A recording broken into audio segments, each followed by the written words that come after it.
to be here. He worked hard. No, you're a last good week guy, in the dude. Don't be studio. offended, man. I'm not offended. I love you, Bobby. You're always nice to me. I want to thank Kevin for putting the studio together and From AfterBuzz, go check them out. He did a great fucking job. He really did. He came in here and busted his balls with Papa. This is a nice place right here, man. It's very nice. Yeah. It's walking distance. It's new. There's new spirits in here. We got the turntable. We got fucking everything. What's up with you, brother? I'm good, dude. I just got back from Cleveland, bro. How was the Cleveland? It was good. The audience is great, but dude, check it out, dude. Hilarities. Yeah, dude. Great club. So this manager Saturday comes up and goes, "Here's a note." And some dude called in during the day and said, "Here's my review on Bobby's set." Right? So he put, "He's disgusting." I have it on my Twitter, actually. I'll read it to you. Oh, sorry. First of all, you don't give that to the comic, do you? No. A review? You just let it go, right? I was going to it kill the myself. owner or the manager? It was the manager. He was new, and then the fuck, dude, the manager, the owner, Nick, yelled at him. You know, Nick's a good dude. Nick's a good dude. He's one of my favorites. He's you know like what I mean? 75 years old. This guy's out there wrestling Puerto and he's Rican. strong. Yeah, He don't give a fuck. He don't give a fuck. Oh, here. Wanted to give feedback on Bobby Lee's show. Found him to be very obscene, crude, and tasteless. Very nice. Those are good words. Yeah, but you're a comic. Yeah, but dude, it's like, why would you call during, to put the time in to do that? And someone wrote it down at the club. And then somebody wrote it down at the club. Why would you write it down? And then why would you give it to me? Like, here's your day's gonna be fucked. Listen to this. You know what I mean? It's like, it hurts your feelings. You still get your feelings hurt? Dude, like last week I was in Irvine Improv and 12 women got up and just walked out 5 minutes of my set. Do you know why? Why? Because these are 12 women who met at a support group because their kids all have Down syndrome. And my first 3 minutes were about Down syndrome. And so they got up and left. Did they yell? No, but then they got their money back from the club, and then the manager tells you after the show, and it makes you feel like shit. It's like, I don't have anything against their kids. Every time I'm with Joey and someone walks out, you just laugh. You love it. I laugh. You do. Yeah. You got to push somebody's buttons. You have to. You have to. Yeah. You have to, to it's like Brad Pitt said, to make an omelet, you got to break some eggs. So sometimes you got to hurt somebody's fucking feelings. Yeah, but why would you come out, right? You look at my photo, right? I'm naked in the photo, you know what I mean? And they go, Bobby Lee, this weekend. And then 12 older white women, you know what I mean, who have Downs babies, you know what I mean? They all come and enjoy they know something's going to be said. Like if you don't have 90 sets on YouTube. Like they didn't take the time to look at your YouTube. Yeah, like if I came to your show and I go, wow, I'm a Christian, he swore a lot. Well, that's my bad. You know what I mean? I didn't know he was Puerto Rican, whatever, you know what I mean? Or Cuban, whatever you are. Same You know? shit. Yeah, whatever. Yeah. You know what I mean? You've called me Chinese before. No, I haven't. I always know you're Korean. Oh, you do? Yeah. I Oh, always what a knew you good were guy, Korean. man. You're a good guy. You're a good dude. But yeah. Listen, you're going to expect people to get upset, especially in today's society, and especially in the society we live in. People are going to get upset. But what I don't understand is it's like a movie trailer. Before you go to the movie, there's some fucking in the movie or there's not. Or, it's PG or R. Yeah. Same thing with the club. Same thing with YouTube. You can just go on YouTube and look at the comic. Oh, I recognize him from Mad TV or from some fucking movie or whatever, Yeah. But my thing is that I have a door deal. I don't give a fuck if they left, but they get their money back, right? I'm Asian. I want my money. You want your money. Yeah. That's like $22 or what, $25. Even if they just saw 3 minutes, fuck them. Fuck want them. your money. Fuck you. I fuck want my you. money. I want my fucking $25. I'm from the other. Listen, if they want to leave, leave. Yeah. If you want your money back, take the fucking money back. You made a mistake. But most of these people in today's society, they go home, write a review on Yelp, send you a fucking email, tell you how. I had a guy that sent me a thing from Vegas. He goes, that was the fucking dirtiest show I've ever seen. And he put, learned something from Cosby. Oh, is that what he said? That's what he wrote to me. And I'm like, Cosby raped fucking women, you dirty, dumb fuck. So, that's the, it just, listen, you're not going to please everybody all the fucking time. Somebody's going to get upset. I feel bad when Death Squad guys come to my shows and bring their wives. And they're like, we love it. And you could see the girls are like, I don't even know why I fucking came here. This is crazy. He's talking about eating my ass and breaking into somebody's house and eating their pussy. So I know most women are sitting there going, what the fuck? But they love their men, and they tolerate that shit because it makes them happy, But the thing is that we don't think what we're saying is wrong. Like, I have a bit about like a Thai hooker eating my butthole, right? And then my girlfriend was like, my mom was in the audience, and I just don't think you should have told that joke. I go, what's wrong with it? Like, I don't know that it's wrong, but I guess. Well, is it wrong? It's not wrong. It's just that they're offended by it, or it makes them weird. No, you have to understand, when a Midwestern white person or whatever, right? They go to they have church on Sundays, right? They go to work from 9 to 5. You know what I mean? They have kids. They don't know anything about that. So when I'm bent over on a stool and this Asian lady's eating my butthole, right? Like, to me, that's every day. You know what I mean? I think about that every day. Every day. Yeah, that's my life. It's lifestyle.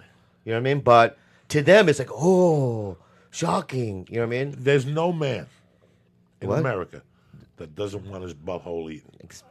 Okay? You said it. I love it. I mean, there's no man that'll say to you, you know what? I really don't enjoy when a woman licks my asshole. That guy, you just walk Do you into like the eating? field. Do you like eating butthole? I like eating it. I like my asshole eaten, but who am I going to talk to eat my ass? You know what I'm saying? I got to talk like a fucking mule to eat my ass. There's not a human that's going to eat my ass. Like a mule or a cat, they'll lick my You don't ass. seem like you have a dirty ass. It's probably just a big butthole. It's disgusting. Anybody's asshole is disgusting. Yeah. But in the That's heat my of whole passion, point. That's why I'm not. It's delicious. Oh my god. Yours Everybody's seems like it's asshole purple and is like disgusting. bulbous. Is yours bulbous? Mine looks like a black person's foot. It's pink and fucking. It looks like it stepped on a firecracker. Like Yeah. a black dude stepped on a firecracker. Mine's Their foot's cute. pink and Mine's cute. It's like pink and very tight. My poo looks like angel hair pasta. It just comes out like in little tiny noodles. That's disgusting. And I know. That's Yeah, disgusting. thank you, man. No, but think of if a guy walks out of a show. There's no man in America if a woman drops to her knees and says, "I want to lick your ass." Oh, I don't believe in that. Yeah. I think there's a lot of guys who would say no to that. Let me lick it. Well, first of all, no woman's going to tell you she's going to lick your ass. She's just going to stick her tongue in there, and you're going to hit the fucking your eyeballs are going to hit the third eye. Is that really what happens? It's like Sure. the first time. Wait, your girlfriund doesn't eat your butthole? No. she Well, don't. look at me right now. No, Why not at all. Why not? Because I don't want her to. That's on you. Oh, well, I don't. That's on you. And I you don't got to think look she in the would do mirror it and you if have to I- question yourself, man. Okay, listen. I'm a big dude. There's no way. Like, even after a shower, like today, I took a shower and then immediately had to take a shit. So That's me too. It's never clean. Me too. But then, how do you have a girl lick it? The thing is that if they love you, they'll do it. Like I love my girlfriend. I've done it. And it's not. There's like a taste. A residue. Is it residue? Of shit. But no, but you don't know what shit. Yeah, but shit doesn't taste like shit. It smells like shit when you eat shit. It doesn't taste like shit. Really? What does it taste like? It tastes like like the food you ate. It Yeah. tastes like the No, it chicken doesn't. parmesan you ate the night before. It's only brown now with the taste of intestines. That same chicken cordon bleu you eat at night tastes the same way. Shit. In fact, when you taste shit, you'll say to yourself, "Fuck, it's a steak I ate at Ruth's Chris. It's only brown and with the taste of intestine and grass." That's what it tastes like. I've never eaten shit, but I smell my finger after you scratch your asshole. Yeah, So yeah. when you licked a girl's butthole, you never tasted shit? If I do, what do I care? What do you It's care? part of the game. That's part It's of a the game. It's Vietnam. I'm going deep. What do I care what it tastes I have like? a machete. Yeah, once you It's go down thick. there, what do you care? Right. Exactly. I don't know. Blowjobs and sex are good enough for me, man. I don't know. But you got to get freaky from time to time. That's A freaky finger enough? up your ass, something, a firecracker. A I finger. mean, Oh, let Jesus. me ask you this: Do you Okay. do you go down on your girl? Absolutely. You do. Absolutely. And you don't travel south. Nope. So you the DMZ line, you just stop there. Do you look at crossed it? the Have you DMZ ever line. looked at her asshole? Of course, you look at it because it's there, but it's like I've. Yeah. What are you gonna do? Not look? It's there. Yeah. Like Have you during ever- doggy, you look at it, but like I'm not gonna stick anything. Have you ever seen your own asshole? I've never Yes. seen mine. When you go to How? do the when you go Colonoscopy. take the colonoscopy, they send you pictures of the camera 3 inches from your asshole going in. It shows your Oh, intestines. I never got that test. You got to do it. All right. You're not 50 yet. Oh, okay. Once you turn 50, they make do you do that? it. SAG makes you do So it. this is the first time you ever saw it. That's you know. You had a high def video. I mean, one night I was all cooked up and I put like a little mirror back there to see what was going on. You know what I'm saying? Yeah. But yeah, SAG will make you get the camera up the ass, and also they'll send you an envelope and you got to put a piece of shit in there and mail it in. You gotta be kidding me. I swear to God, when little- you're 50. Wait. They You're give you a little envelope with a little stick. yeah. And you got to shit and take the stick and put it in the envelope, seal it, and mail it to them. And what do they do with They that? test the insides every like 3 years just to make sure you're fucking You don't swallow Seriously. gum and shit like that. Yeah. I ain't 50 yet, so maybe it'll be. I can't wait. 50? 50, Yeah. 49, they call you. Can't wait. Kaiser called me when I was 49. SAG just gave me the envelope again to take a shit in it. In fact, it was up here. I left it here because it was in my bag, and You still have the envelope? it's around here somewhere. It was in the old office before I moved it. Jesus. You working on TV films? What are you doing these days? Well, I'm doing that Love thing, which is like Judd's thing, but I'm only on 3 episodes. And I did an independent movie that Universal just bought. I'm excited about. But other than that, I'm just hitting the road hard. You know what I mean? I'd like to talk about, you know what I mean, the John Caparulo situation. Absolutely. If you know. Before we get on John Caparulo, I want to tell you something as your brother. Yeah, You have gone from one step to another in stand-up. Like your stand-up now, it's the best it's ever been. You, dude. You were killing me about 2 weeks You're a ago. fucking there. beast, bro. I've been watching you, and I'm like, this guy changed dude. completely. That fucking one bit about the Irish movie Yeah, that yeah, you yeah. do, The I love Braveheart, that. yeah. The fucking Jungle Gook with the Filipinos. I still laugh at that. I called my Filipino friends and told them, and they're like, fuck him. Yeah. You bring that up every few months. Like I with a love guest, it. you're like, Bobby Lee calls Asian jungle. Oh, I love it. Jungle Asians, not Jungle Gook, bro. Jungle Asians. Yeah. Jungle Asians. Because my girlfriend's a Jungle Asian. Oh, that's why you Yeah, say that's it, why I right, say. right. I That's think why I can say say it's that Filipino. now. Yeah, but if once we break up, then I can't say it no more. You can't say Yeah, yeah. But it's funny, now you have what's the girl, Wong, up at the store? Who's Wong? The dirty girl from Chelsea. She Ali just had Wong? a baby, Ali Wong. She's the best. And she was saying the other day, you know, I'm Chinese and something, and my husband's Japanese and something. And we sit home and talk about Filipinos or whatever the fuck. Yeah, I love her. I love her. That joke about that. She had to have a kid because her pussy wasn't getting moist anymore. Yeah. Oh that's my funny. God. I'm sitting in the back going, what the fuck Ali is this Wong's girl very talking funny, man. about? Her? You know what's great about the store now, though, is that since you and Joe have come back, No, everybody. It's just fucking listen to what the fuck I'm saying. Will you listen to what the fuck I'm saying saying- right I'm now? listening, Yeah, I'm gonna I'm give you a listening. compliment, right?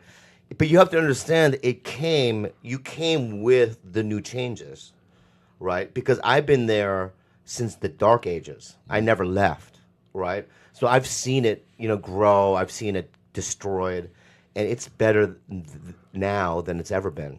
when was the first time you stepped foot in? I went to the first time at Hollywood about 1996. Wow.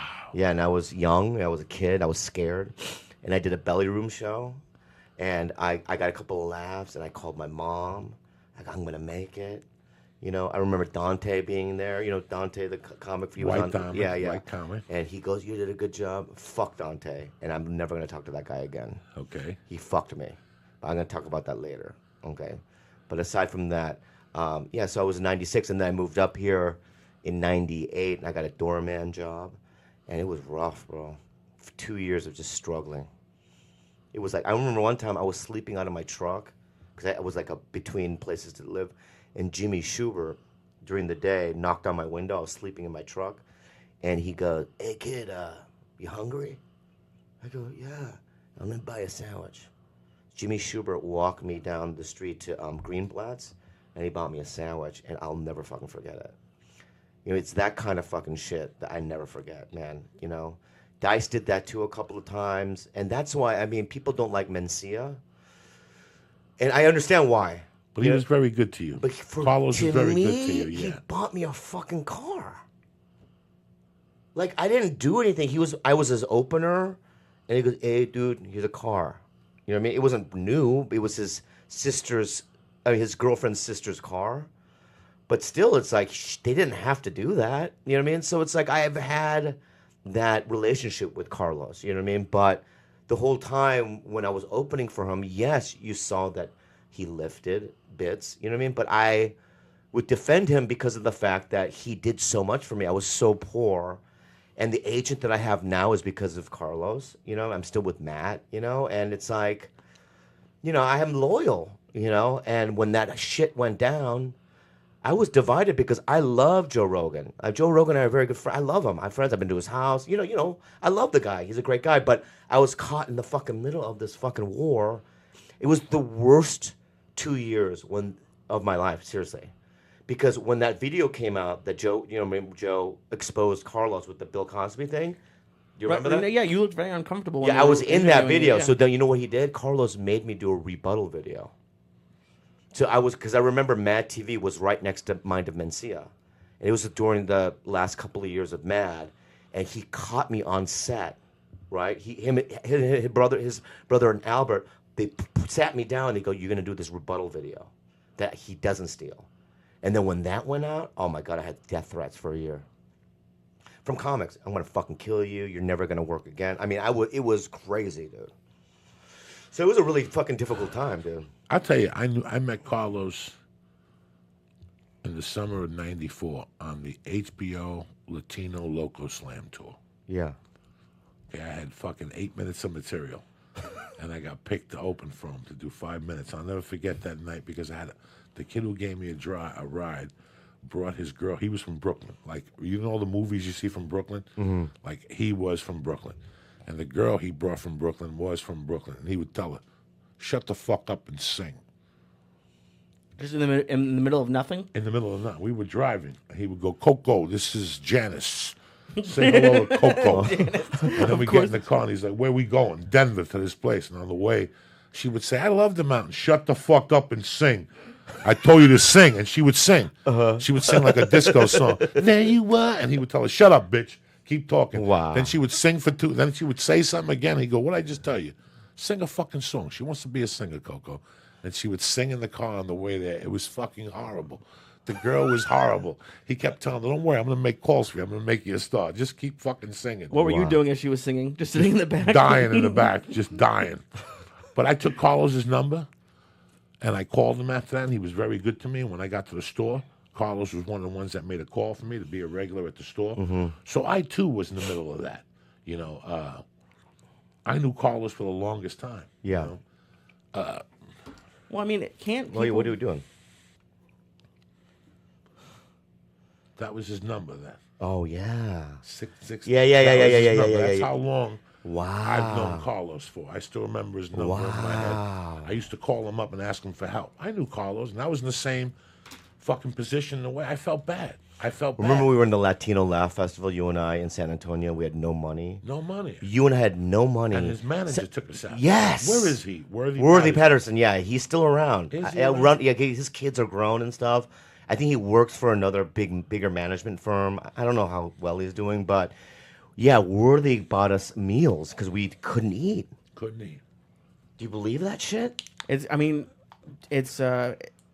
just because someone steals jokes and because they do bad things professionally, doesn't mean they're a bad person. I mean, But in comedy, though, you know, it's... Well, I mean, I can understand why people... I mean, that's always why it always shocks me when people who do stuff like that are also assholes. Like, yeah. if you're gonna do shitty things, be a nice person. Like, at least try to be a nice person on other aspects of your life. Listen, it's funny because I was thinking about this today. Because of all the Amy Schumer stuff. Mm-hmm. Another allegation came out today. And I was sitting there thinking to myself... Who's the alligator? Somebody, she stole another sketch for his show. Oh, yeah. And I'm sitting there going, you know, I still remember when somebody came to me and said to me about Carlos. And they said a couple of things they wanted to do to him. And I said, listen, you're not going to accomplish nothing with smacking this kid. I'll never forget this. I said, what you need to do is let him do what he's doing, and eventually he'll kill himself. You know, and I didn't mean it in a bad way. Because I'm a thief. I'm a real thief. I know what it is to put a gun to somebody. I know what it is to break in somebody's window. But I would never rob somebody's joke. I knew the price I paid when I was thieving. I know the prices I paid. I could name 20 of them, the price I paid. So you always pay for your fucking sins. You know, when I first started in the business, the biggest joke thief on the world was Robin Williams. Mm-hmm. Everybody told you, even when I started in 91, that was the biggest thing people would tell you. He's a fucking joke thief. He paid people off. Like Stephen Pearl, he stole from. Yeah, Brian Bradley. Yeah. You know, so you have to think to yourself, didn't this guy kill himself? You know, yeah, it's something that's really weird. I'm going to ask Bobby Lee a question. This is going to be the weirdest question. Bobby Lee, if tonight, God forbid, and this is a big God forbid, you're on your way to heaven. What? And you made your decision. I'm just saying. Like if I killed myself? No. If you never killed yourself. Let's pretend if I die. And I think of this whole comedy game on the way up. Yeah. And what I really got from comedy game, it wasn't the audiences, it wasn't the money, it wasn't the ability to make people laugh. To me is what you said, when somebody did give you a car. When my car broke down in Nebraska and some girl picked me up and gave me a ride to the gas station and stopped and bought me food. When Bobby Lee gave me $100. I went up to Bobby one night and go, Bobby, I'm broke. And he gave me $100 out of his pocket. Never asked me for it. Joe Rogan, who hated cocaine. A couple nights it got to the point where I needed money. I go, Joe, I need money. He go, and he'd give it to me. Ralphie May. You know, the people who take care of you without you even asking. He gave you a car. There's so many great lessons I've learned from comedy. So many great fucking lessons that you sit there and go, holy fuck, you know, holy fuck. And here I thought it was going to be this. And look how nice this was, you know. You don't get there by yourself. Never. It's impossible. Never. I mean, if you look back of like who got you, you know what I mean, audition for a club or who put in a good word for you. I mean, all the little tiny fucking things, right? You can't just do it by yourself. You need people. You need people that are ahead of you that have some sort of power. And that's why I do it now. It's like if you want a commercial agent, I know the dude, my dude, you know, from Aqua. He's a Korean dude. The Korean, that's the man. That's the man of steel. Yeah, so it's like, I help, you know, I do it, you know, not because I'm a good person. It's because that's just the way the thing is supposed to fucking work. You know what I mean? You got to help people. Without any young comics, we have nothing. We have nothing. We have nothing. I tell all the time, those young comics are going to keep me in chicken cutlets when I'm 70. They're all going to, when they're all stars, they're going to go, I know who can play my grandpa. This kid, Jack Knight, who I had him open a year ago in La Brea Improv. Comedy Central came out to see me, right? They didn't like my act. But they liked him. He was a kid, black kid, right? They gave him like 3 shows. You know, like Adam Devine's Beach Party, whatever that was. And now Chappelle's using him as an opener. And Jack is like, is that all right with me? I'm like, dude, I want you to fucking do it. When I saw you a year ago, right? He only had 15 minutes, right? He's 21 years old. He's a cute, black, very good writer, right? I'm like, I know it's going to happen for you. Yeah, so go. Fly. You know, without them, we got nothing. And that's why when John went crazy, you know what I mean? Caparillo, 8 years ago or whatever, you know what I mean? It just baffles me, you know? It was very sad because I saw him when he came into the store, and we were friends. I remember he was a doorman. And one night he kept saying to me, I don't get spots. And I go, you know why you don't get spots? Because you don't pay Duncan. He goes, what are you talking about? I go, you got to pay Duncan $15 a spot. He goes, but that's what they pay me. I go, I don't give a fuck. You didn't know that? Every week on Friday, you got to give Duncan $75 and he'll give you 5 spots. I've been doing it for years. Why do you think I get so many spots? And Duncan's walking towards me and I go, Duncan, come here. This fucking kid don't know. Yeah. They supposed to pay you $15 a spot. He's like, yeah. I go, every Friday you got to pay a vig. And you got to give it to me and I'll give it to Duncan, okay? And he was going for it. And finally, I gave him a hug. And I go, Cap, and we laughed, and it was hilarious. And then one day he comes up to me, and he pulls rank on me. And then, you know, that's all that happened. I mean, they already know, the listeners now. Tell me your version of what you saw. I'm just going to tell you what happened, okay? All right, so John Caparillo's from Ohio. He came off the bus, you know. Great family, comes from a great family. But he's a white kid, you know, kind of like on the other side of white, which means that he's low economic, you know, but he's a smart kid, super driven, and he started dating Shema Tosh, who I lived with. Remember Shema, the Turkish girl? She's now Carrot Top's opener. You remember? Yeah, I talked to her 3 weeks ago. Yeah, Shema, she's very, very funny. So she was dating John, and John. Here's what happens when you're nothing. And then all of a sudden one day they say you're something. Sometimes you take that power, right? And it fucks up your brain. So there was a couple of years there where he thought that he was the shit because he was hot. He was one of the best panelists on Chelsea Lately, and his specials were good. And it got to his head. I mean, one night he told me that, hey man, I don't want to do the same show with you at the Comedy Store, so Tommy's gonna have to figure it out. I go, yeah, there's only one show, dude. So if I'm not doing the same show with you, I'm out. He's like, well, you're not a real comic anyway. That's what he told me. Okay? So in my head, I wanted to fucking take a knife and puncture his throat. You know what I mean? Just go, you know what I mean? Right in his throat. But I'm not a murderer. I'm not gonna do that, right? So I let it seep. And then Tommy separated us on the lineup for a couple of years. And then several years later, he toned down, But that was right around, when you had a problem with him. So it's just that he's just one of those kids that got something and then it got to his head and he went fucking crazy. The longest yard got to my head. The longest yard got to my head, okay? The movie. Yeah, when you were on it. When you're there for 6 weeks and all of a sudden they put you on for 17 weeks and you're rubbing shoulders with Adam Sandler and every fucking AD and every producer's telling you when this movie comes out, you're going to fucking hit. It fucks with your head. It fucked with my head a lot. A lot it fucked with my head. Yeah. Not once did I go to the store and bump. Not once did I go to the store and tell a talent coordinator I didn't want somebody on the lineup because they were funnier than me or they weren't funnier than me. That didn't make me do all that craziness. He had this other thing going with Tommy. And I get it. And I get all the other stuff. But the creepy things he did was get in front of somebody's talent. That was the creepy thing he did. Yeah. And he did it to you. He did it to D'Elia. He did it to a couple other guys. And I don't want to beat this horse to death because it's gone. He's done. He's not going to fucking fight with me. Yeah. He's not going to come back at me. I'm not going to do nothing to him. I just wanted to let him know how I felt. Yeah. That I didn't forget about this. I don't forget about anything, whether you do something bad to me or whether you do something good to me. I don't forget about anything. I don't want to beat him up. I don't want to fist fight him. He attacked me, and I just told him he was. And you know what's funny? There are people at the store that are actors that become comics. There are those people. You, my friend, are not one of them.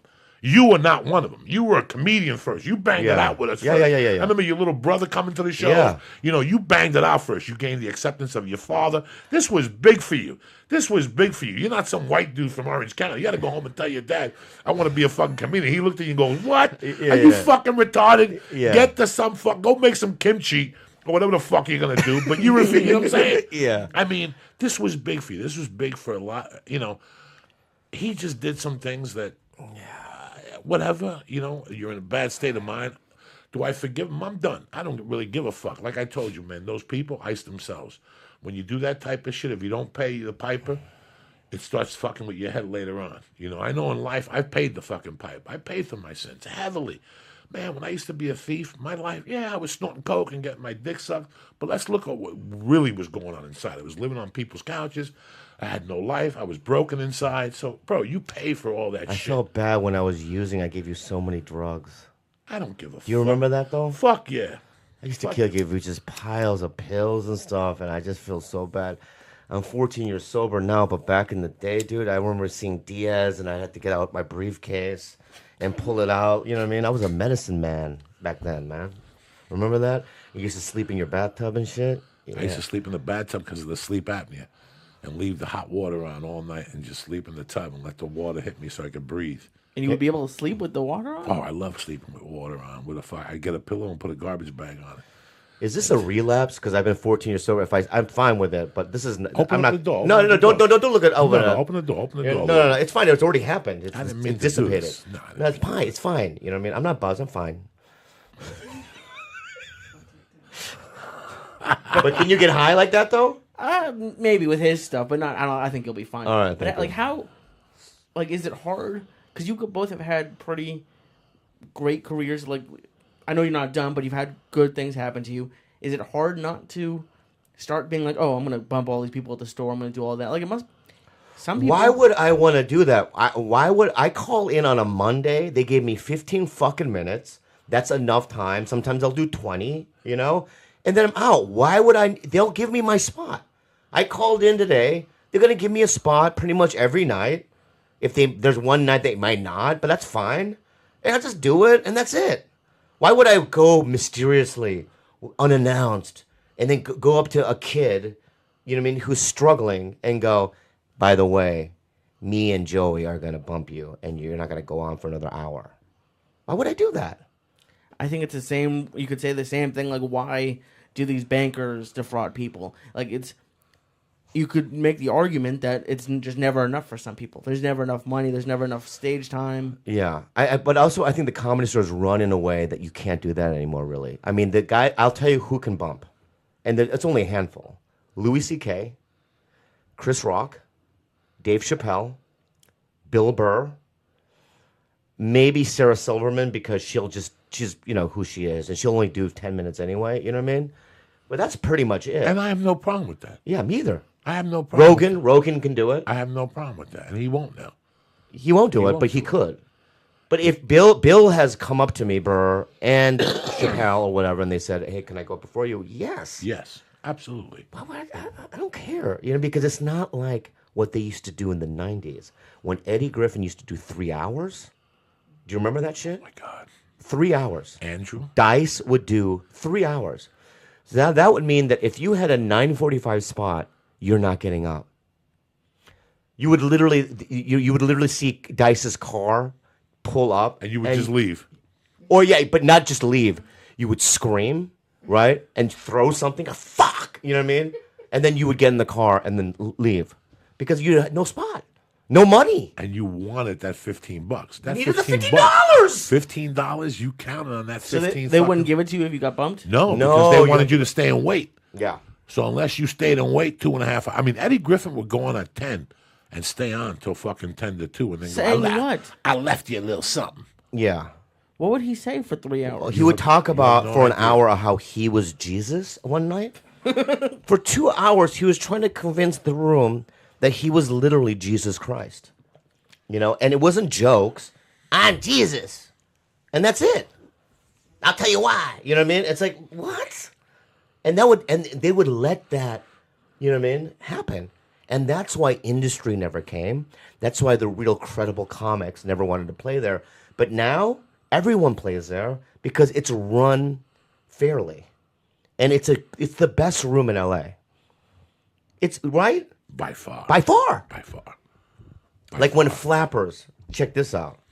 When did Flappers come out? 5 years ago? 5 years ago. Okay, so this is what happens.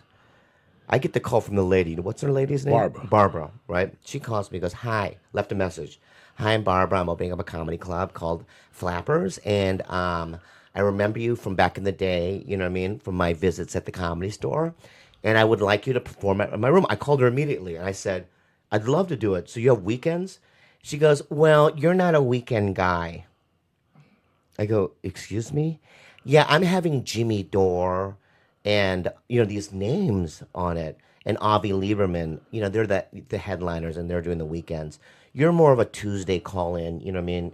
And I'm like, "Bitch, I'm with CAA. Bitch." You know what I mean? I've done movies and TV shows, bitch. I didn't say that. I go, "Okay." That's what I said. Okay, and then I hung up, right? But it's like, I will never play that room. And then a year later, she left another message. "I'm so sorry. You can do a weekend. How do I?" You know what I mean? But at that point, done. Fucking done. I have stepped in that room maybe twice in my life just because my girlfriend was performing the open mic there because she wanted to try stand-up. And I had another friend do open mic, whatever. I stopped. I was there last Tuesday. At open mic? No, they do a Tuesday. Oh, they do? night Yeah. Thing, and I was there on Tuesday and Wednesday. Have you ever done a weekend there? One time I did the Friday night, Well, there you go. but I never did it again. Nice club, but I just don't Why? need to do it. Yeah. Why? It's not good, right? It's a good club, and they get good people, and it's Burbank. I just thought that the whole thing wasn't worth the aggravation. Like, I got fucking, Death Squad people don't buy tickets till Friday. They're stoners. And she kept calling me Wednesday and Tuesday, like, "You're not selling tickets. You got to give away tickets." And I'm like, "I ain't giving away dick. Cancel me." And then Friday, she came in and apologized. She goes, "Hey, man, when I got here today, there was a bunch of stoners out there waiting to buy tickets and shit." And she's a nice lady. It's a great club. It's just not what we're used to. And there's a lot of clubs that we're not meant for, Bobby Lee. And we go there one time, and when you walk in, you're like, "Ooh, this is not me." I've literally gone up to club owners and said, "This is a nice club. Don't ever ask me back." No, you have. I have. This is the worst weekend of my life. No, you I have. I don't give a because I don't even want them to call my agent to even see. One of the guys at Kansas City, right?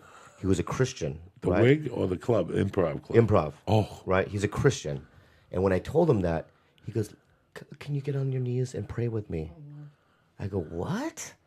So we get on our knees. He goes, it wasn't a joke. He goes, "Dear Lord, please open Bobby's heart, to this club." You know what I mean? And I'm like, I got up, I got back on my 2 feet. And he was holding my hand, it was sweaty. You know what I mean? Like, it was like vibrating and it was sweaty. And I got up and I go, "Dude, this is the fucking reason. This is the reason I don't want to come back here. Was it just too clean?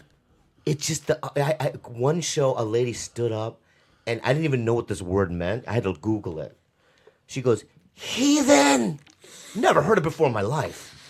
In the middle of Kansas City, they just called you a heathen? Yeah, I go, heathy? I didn't know what the fuck it meant. I'm retarded. I didn't know what it meant. And then I Googled it. I go, that fucking cunt. I ain't no fucking heathen. You know?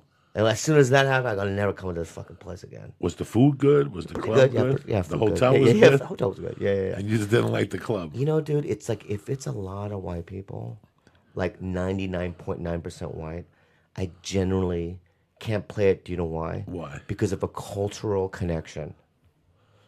If I play Seattle, 30% of my room are mixed, either Asian, Black, Latino, right? And if I talk about my parents or my upbringing, and if it's all white people, they just don't get it. I mean, the jokes, because it's constructed where I have a punchline, right? They do giggle at it, right? But it's not that like, caca, where like I really know what you're talking about. And I just don't want to I don't want to convince people, you know what I mean, of who I am. You know what I mean? It's like I just played Cleveland, and I only play that room because of Nick, the owner. Nick is of great. Hilarity. He's one of the best people I've ever met. The best. And the audiences, I sold out. You know what I mean? And the audiences are great. You know what I mean? But it's hard. It's hard. Like every show, I have to walk on, and they go, "You killed." I go, "I don't know." I had a hard time there too. Yeah, in the middle, I lost him a little bit. You lose him yeah, a little yeah. bit. Yeah, that's when I was talking about my purple nutsack, you know what I mean, and how ethnic guys have purple nutsacks and stuff, and they're like, "Ours is pink." You know what I mean? Yeah, but mine is purple. I don't believe you. You know what I mean? It's that kind of thing. Where if there's ethnic people there, go, "Yeah, dog, mine's purple too," or whatever. You know what I mean? Where else have you played that you don't like the club? This is great. What? Where else? Okay, so they're Pittsburgh. Oh my God. Steve Byrne told me to play because he's from there. Right. Yeah, you're from there. You're gonna do, and you're also half white, right? I'm full Asian. I went there. I mean, you're talking about 60 people on a Friday for a show. You know what I mean? It's like, you know what I mean? I'm swinging 500 seats, sold out at Irvine Improv, right? Schaumburg Improv, sell out every show. Right? How's Schaumburg? You like amazing? Schaumburg? You like Schaumburg? Yeah, Okay. because it's close enough to Chicago, and there's just, you know, the cultural element is there. Canada, I fucking love. Canada's the fucking best everywhere in Canada. But there's some place, oh, you know what the worst one was? Denver Improv. Have you played there? Yes. Oh my God. That was the worst. You know what happened to me there? Why didn't you like the Denver Improv? I'll tell you one night. I do a Thursday show, Friday show, in front of like 40 people, a show. I'm not fucking kidding you. Saturday, first show, I walk in the club. The doorman put me in a headlock. He put me in black guy. He put me in a headlock. He goes, "Yo, dog, where's your ticket?" Swear to fucking God. On your third night there? Yeah, it's my third night. I go, "I'm the headliner." And he let me go. He's like, "My bad. Bitch, you're supposed to fucking know that already." You know what I mean? It's not like it's not like a movie complex. Was it next to your poster at the front door? Well, no, it's not like there's 12 comics in 12 different rooms. You know what I mean? It's one room, one guy playing the whole weekend, right? Know who that guy is. The same happened to me in Seattle, and I got him fired. In Seattle, I did 2 shows. I walked in a club, American Indian, long hair, parades. Hey, Bo, you sold out. I go, "I'm the headliner." And when I got off the stage, he was fired. I didn't say to fire him. They just did it because it's embarrassing. But then I got him his job back the next night. I felt bad because he had kids and stuff. And he's American Indian, you know what I mean? Yeah, but how can you not know? How You can should you fucking know who is? your fucking headliner is. So it's Denver, out. I went to Comedy Works. You know? That's the shit. You know what I mean? Pittsburgh, out. Never again. I'll tell people, I love you people in Pittsburgh, if you're listening right now, but I can't play that room again. It's a disaster. You know, here's another one. I can't play fucking Dallas with Addison Improv. Why not? It's chaos. There's a beer thrown on the stage, you know what I mean? A girl has her titty out in the front row. That's a crazy room. Yeah. And it used to be crazy 10 years ago. Yeah. Like, but that's it's like, a crazy fucking room. Put your titty away. That's a white neighborhood, Addison. Yeah. It's next to a karaoke bar. Oh, my God. Yeah, it's like, the dueling pianos. The dueling pianos. Yeah, dueling pianos. So it gets all those knuckleheads in. Because if you go to a dueling piano, you decide to get hit in the head with a fucking piano. Wait, it's in the same room as... Right next door, so you hear the piano and shit. Yeah. All right? It's a great... I've always had fun at the Dallas Improv. It's a good room. I just room. never made any fucking money, and I'm done with it. I tried it 10 fucking times, and I'm done with it. Houston, I kill it. Just so weird. Like, some places you do really... Right? Austin. Oh, my God. I can't even fucking believe you just brought that up, dude. How's Austin? I'm going to tell you something that happened to me in Austin, and I can't even believe you just said that because... And it's it's an atrocity, right? And I'm going to sue. I might sue. I was playing Austin a year ago, okay, on the books. Matt Blake calls me. He goes, "You're out of a weekend, right? You're out of Austin." I go, "Why?" Because Rich Miller called me and said that the year before, you were in a limo with the limo driver. You pulled your dick out, and you told the limo driver to suck your dick. That's what he said. Did you? No. What the fuck? No, I didn't do that, right? I go, "Excuse me, Matt, first of all, when have I ever been in a fucking limo? And number two, Nick Youssef, my opener, was with me every second of every day. I never fucking did that. Why would I do that? I'm sober, right?" I go, "Give me Rich Miller's number." Rich Miller is Dennis Miller's brother. Right. Who, they don't know that people are listening, right? So Rich Miller is Dennis Miller's brother, and he books comedy rooms, right? And he lives in Minnesota. I don't know the fucking guy, right? I call Rich Miller. He answers. I go, "Dude, I never pulled my dick out and told some white limo driver to suck my dick. I'm not gay. And also, I'm sober. Like, I'm in AA. I have a sponsor. You know what I mean? I pray. I meditate. Why the fuck would I do that?" He goes, "I don't know anything about that. I double booked you, right? I double booked you, and it's the other guy's a friend of mine. He has no money, but I'll get you back on the books." That's what the fucking guy tells me, right? I hang up the phone. I call Matt. I go, "That's what Rich said." He didn't even mention the dick sucking thing, right? So then Matt called Rich again. Matt calls me back. He goes, "Yeah, you did it." The dick sucking. So the Rich Miller can't say it to my face. He lies to me on my face, right? And then tells my agent that I did it. I never did it. And then I had my manager and my lawyer call the club itself to bypass Rich. They won't answer our phone calls. I don't know what the fuck happened there. I love that fucking room. That's a great room. I know it is. I know it's a great room, but I never. Why would I tell a stranger, a guy, to suck my dick? I know. Okay, listen to me right now. Okay. Ask me if I've ever sucked a dick before. Have you sucked a dick? Yes, Whoa. I have. When? In high school. Why? Because I was drunk. I'm not going to tell you who it was. With a buddy. He pulled his dick out. And I was not high school. I was like maybe 8th to 9th grade. Okay? 8th to 9th grade. Okay? Did he finish? Did he No. I just tasted it a couple times. I didn't like it. It was salty. Right? So check it out. So I sucked it. All right? I'm willing to admit every fucking awful, dirty thing I've ever fucking done. I'm not a fucking angel. I've made mistakes. I've been in and out of sobriety. I've relapsed before. I know my frailties, and I know exactly what I've done in my fucking life. All right? If you've asked, when they say, "Were you molested by a guy with Down syndrome?" Yes. He stuck his little sweaty fingers in my butthole when I was 9. And he gave me candy, and I went back every fucking day for 3 summers in a row to get that candy. And I let him stick his fucking sweaty fingers in my butthole, and I jerked him off. I don't give a fuck. I want the fucking dip candy. You had the dip, with the stick? Right. So I went back, every day for 3 summers in a row to get my candy. What was it going on during the school year? What? Why do you only go during the summers? Because he was the guy that mowed the lawn at the fucking skating rink during the summer. And then during the winter, so he never lived there. But in the summer, he was like the groundsman.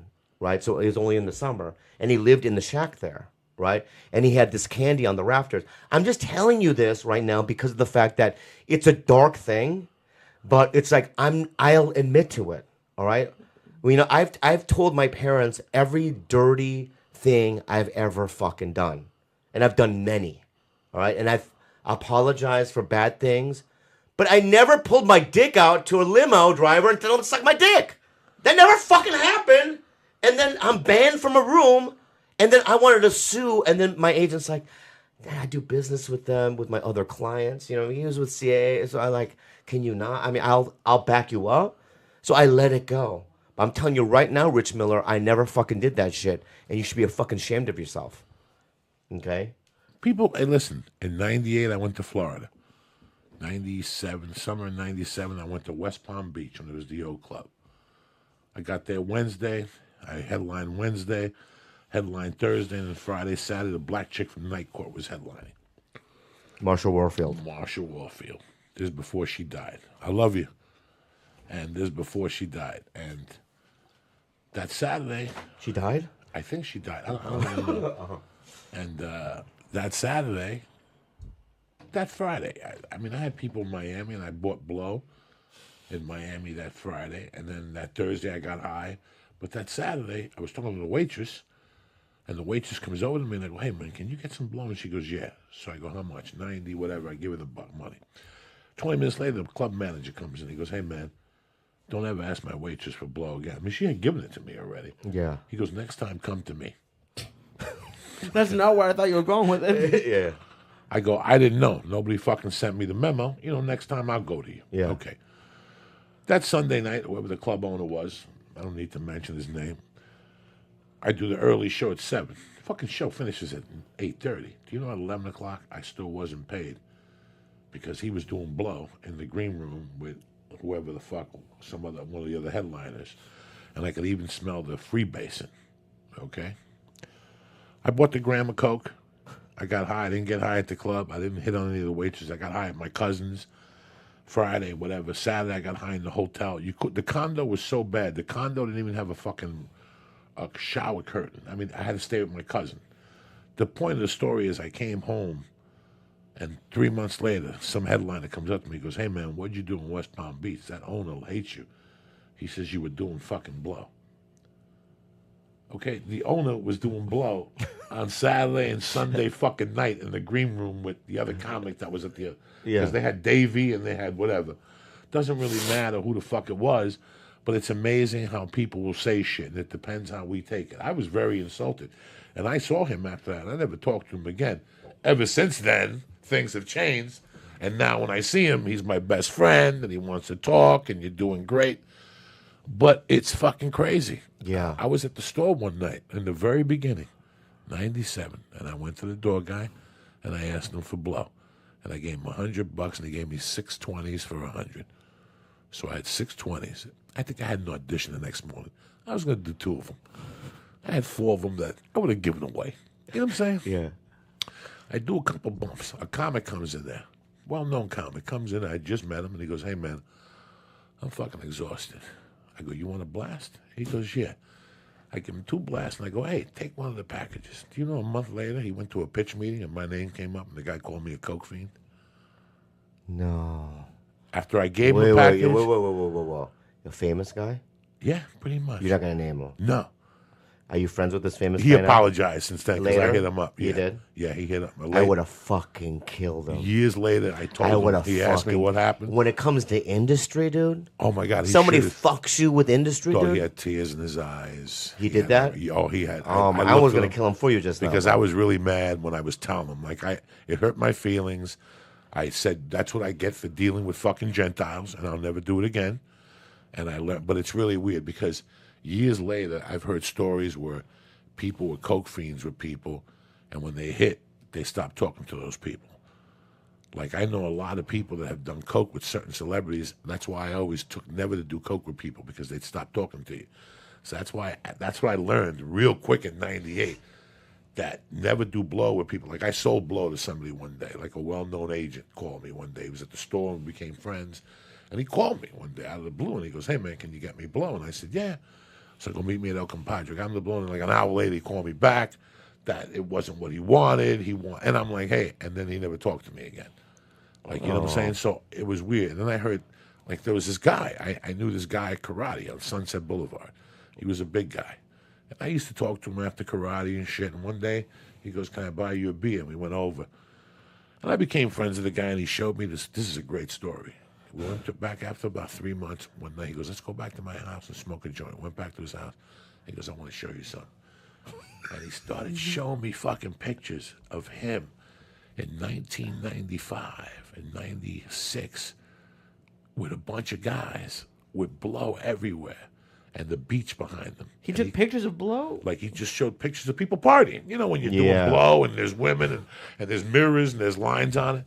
And one of the guys that was in every picture was James Gandolfini. God bless his soul. Wow. And he told me a very interesting story. He goes, I was with that guy for 2 years every weekend. He was part of a clique that came down to party on the beach. They all lived in Hollywood. And they would come down to party on the beach. And they would get pills and drugs and whatever. And Gandolfini was one of those guys. And he goes, I became good friends with him. He goes, I remember driving him to the set of the movie with the boat. What's the movie with Denzel and Gene Hackman on the boat? That movie they made when the mutiny and shit like that.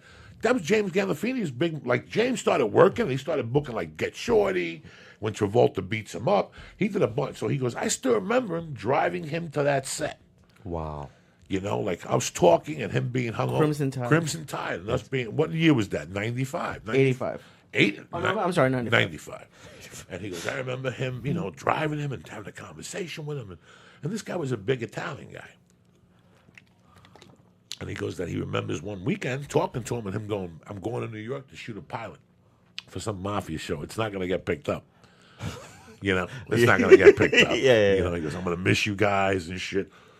But they got to go to New York. Well, the show got picked up. Yeah. And he goes, one day I called Gandolfini. He goes, I got his number from one of my friends. And I said, hey, Jimmy, it's fucking whatever. This guy since then died.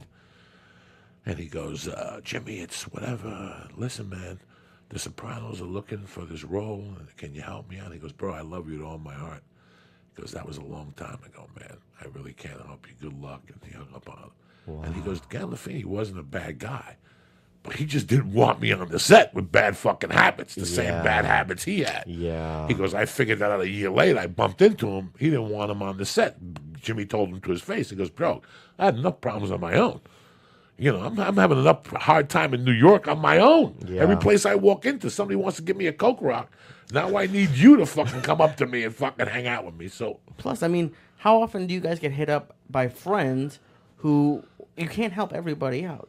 But at least you have the balls to say no. Also a set though. It's like it's a workplace, right? And it's like you don't need. It's also stressful. He's the star of the show, correct? And he's got lines to memorize. The last thing you need is an element that's like a little weird. It's like in the 8 years I was on Mad TV, no one came. I had my dad come one time. You know what I mean? Like it's my job. You know what I mean? It's like people are like, hey, can I get tickets? No. What do you want to come for? I have to work. You know? Oh, shit. You know, it's really interesting statement you made before. Because you can't get to this place by yourself. Like, I remember having no credits and going into, like, you're going to love this, having basketball and having a pilot and having a commercial. But I needed that TV show. I just fucking needed that TV show. And I got a call one day, hey, man, Mad TV's doing a sketch about the Sopranos. Go in there. Just go down there. And I made some calls, and I found out the office where it was, and I fucking went down there because they submitted me too late. So they go, just go down there and crash the audition. And when I get there, they stopped seeing people. There was nobody there. But who walked out of the fucking office that was writing? The black kid. Aries Spears with the impersonations. You know how many times Aries Spears talked to me before then? Zero. He would see me at the store and go, what's up, brother? Do you want to know how many times he said hi to me at 8 years of on the show with him? Zero. Okay, but here's the thing. He said hello to me 0 times at the store. I would do Freaky Monday with him and the other guy, the black show. But guess what? When he walked out of that door, he made eye contact with me. And he walked over and he goes, you here for the Soprano bit? And I go, yeah. And he goes, hold on 1 minute. And he knocked on the door. He went in. I could tell everybody the truth, you know. Yeah. He walked in, and he came out with some lady, and he introduced me to the main lady. And he goes, Nicole Garcia? Yeah, he goes, this is my motherfucker from the store. You know, give me some love and shit. And I went in there and booked it. Wow. You know, grudge match. I got a call from the director. You know, think of all the things that we've booked just because we've known somebody. Yeah. Meanwhile, when you were a kid and you were starting comedy, you're like, how did he get that role? I wonder how many times he auditioned. Yeah. If people at home really knew that, after a while, you just develop relationships. I went to an audition last week, and there was a bunch of old Italians in there, and they were talking about Hollywood in the 80s and 90s. And they were talking about when casting people in the old days would call you and go, I didn't book this. You know how many people would want to book a pilot? Guess what? 15 years ago, I was in my house about to go get Coke. I swear to God. And I got a call from Julie Ashton. Ooh. At 6:45 at night. She goes, Joey, what are you doing tonight? And I go, nothing. I got a spot. And she goes, can you go to Fox? I forgot to cast a part on the pilot. NYPD Blue, 2069. She goes, we'll negotiate in the morning, but I'm going to take care of you. Just go and do this for me, please. And I went and I had 2 lines, and I fell and I got shot, and the pilot never got picked up. But that was one of many opportunities that people just called me up. That's how it was. I think I got like $8,000 for a fucking phone call the night before. You know how much I needed that fucking $8,000? So if you put the work in somewhere along the line, just because you want something doesn't mean you'll get that. But you'll get something else if you put the work in. Can I tell you another? This is a little why you should be nice to people. Okay. So I was. If you twist that, it'll stop on the side. Where, right here? Under the little knob, it'll stop falling off. Why can't you do it? Why can't you be nice and do it for me? Like that? Thank you. So I was a doorman right at the Comedy Store, and this lady was hanging around, like walking around the parking lot, and I go, "Hey, lady, what? You need anything?" She goes, "I hate this club. They're always so rude." Because remember back then when like Harris P, they were so fucking rude. Right, The doorman, Chewy, those guys. Rude. She didn't know what to do, so I go, you know what? I'll get you in. So I snuck her on the back, right? I got her a seat, and then I didn't have any money at the time, but she looked like somebody with power, and she seemed nice. So I go, I got her a wine. She sat there. She saw whoever she needed to see, and then afterwards she goes, she was an agent at Gersh at the time, and she goes, "What's your name?" I go, "My name is Bobby Lee." Right? 2 years later, I'm testing for Mad TV, and she attended. She's now an executive, and she attended my test, my audition, and she said afterwards that she was only there for me to get my job because I was so nice to her 2 years before. That night. Yeah, it was the weirdest cosmic experience. I mean, I got to that point by doing 12 auditions, and I did the work, but that last final thing, that lady was just sitting there, you know what I mean, and. Everything helps, you know, and like she really, that was amazing. It was a big lesson to just be nice to everyone you fucking know, you see. Is it hard for you? Growing up, I used to hate in school when there used to be group projects. I used to always think I'll just do it myself. I couldn't trust other people. I didn't like working with them, and hearing all you say, like even now, like we had this guy Kevin, very nice, help us with the studio. It's gotten to the point where. Especially, I don't even know if it's his town, but you start becoming like a little bit wary of people who are trying to be nice or want to work with you, and it's nice to hear that not everybody is out to, like there are people actually trying to help and being nice. And did it take you a while to get to that place of accepting help and working with other people? Well, I mean, I think maybe it's an innate thing that you're born with. I really don't. It's not something that you consciously decide. In my head, I'm like. You just feel it in your heart to be nice, and then you are. I mean, and let me tell you something. I've had years where I was a fucking asshole, and I didn't help anybody. I mean, I thought I was the shit. But you know what? I've suffered.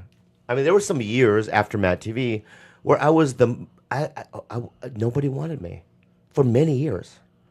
And you either go, become bitter and sad and angry, or you change and you become a better person, like your parents taught you. So it's like I've decided to just be as nice as I can, I've never denied a photograph, have you? No. Yeah, if I'm at a restaurant... Before shows, I do. Like, but when I get to a thing before a show, because I don't want everybody taking pictures Right. before. Yeah. So I do afterwards. Especially when you're walking through the showroom and right. some guy in the back. Yeah. You have to do them afterwards. So Of course. But if you're at a restaurant, right, and somebody goes, "Can I get a photo?" or a waiter, you would say yes, right? Yes, always. Because there are a lot of cocksuckers that won't, right? It's like if somebody wants to talk to me about something, I will talk. You know what I mean? If they ask me, "Hey, well, how did this, I like this sketch," I'll talk to them about it, even though I don't want to, you know what I mean? But it's like, yeah, I feel like I've changed and I'm more available, you know what I mean, for stuff like that. I think you have to be. I remember when I started in Denver, the big thing that they had was running the light. And I couldn't figure it out at first. I went home on that bus a couple of nights, and I thought about it. And it's weird even at the store today. As soon as the light gets on, I get off. And people always say to me, you have a few minutes after that. I don't care, because I want people to understand how I am. You know what the first thing I do when I get home is from the road? When I pull up in front of my house, I go upstairs, I take my luggage, I throw the clothes in, I put my sleep apnea mask on, I go in, I take a shower, and I come out. You know what the next thing I do is? I write a check for the commission, and I send it the next day. Because I don't want no fucking problems with my money. Okay? When I got money, I don't want you taking fucking 30 days to mail me a fucking check. Yeah. I send you your fucking money. That's a respect I give people. And I tell them, when they go, wow, I got a check from you. 2 weeks in a row, I go, you know why? Because I don't want no misunderstanding with my fucking money either. So when you have your money, I don't want it in your fucking pocket to get interest for 3 weeks. Mail me my fucking money. I don't want to wait for the accountant on Wednesday. Because the first time I wait for your account on Wednesday, I'm going to make you wait for my accountant. He only comes once a year. Okay? You don't want that, do you? No. Okay. I don't wait for accountants. Send me my fucking money on Thursday, and I'll send you a fucking check. Yeah. I don't give a fuck if you don't put the check in the bank. Don't. You know what I was doing the last couple of years? When I book a job, I'd show up there and give them the commission before the job was even shut. Don't touch my money. Don't touch my money. I don't want the 10 days and the 10 you got. By the time I get the check, it's 25 days later. Why? Because you guys want interest on what, $800? Just give me the fucking money. What do you do in a situation at a club and you know that you did better than, they say you did? You know what I mean? In terms of money? Like, do you say things or do you just let it go? In the beginning, I got pissed. And then I realized why I paid my agent. And even though I go home on that flight a little pissed, like I got smacked in the face, first thing I do when I get home is I fucking go off on my agent and go get me my fucking money right now. In fact, I email him with my bank account. Just tell him to deposit the money. I don't even fuck around. It's already, so when they call me back and they go, I assume the close. You rip me off, I assume the close. Like I'm about to work a club, and a few weeks ago, that this was the only club that came to me. Right now, in Charlotte, right now. You want me to tell you what the numbers are for the week in Charlotte? I'll tell you right now for my week in Charlotte. Just so you know how I sell. You're going to die, okay?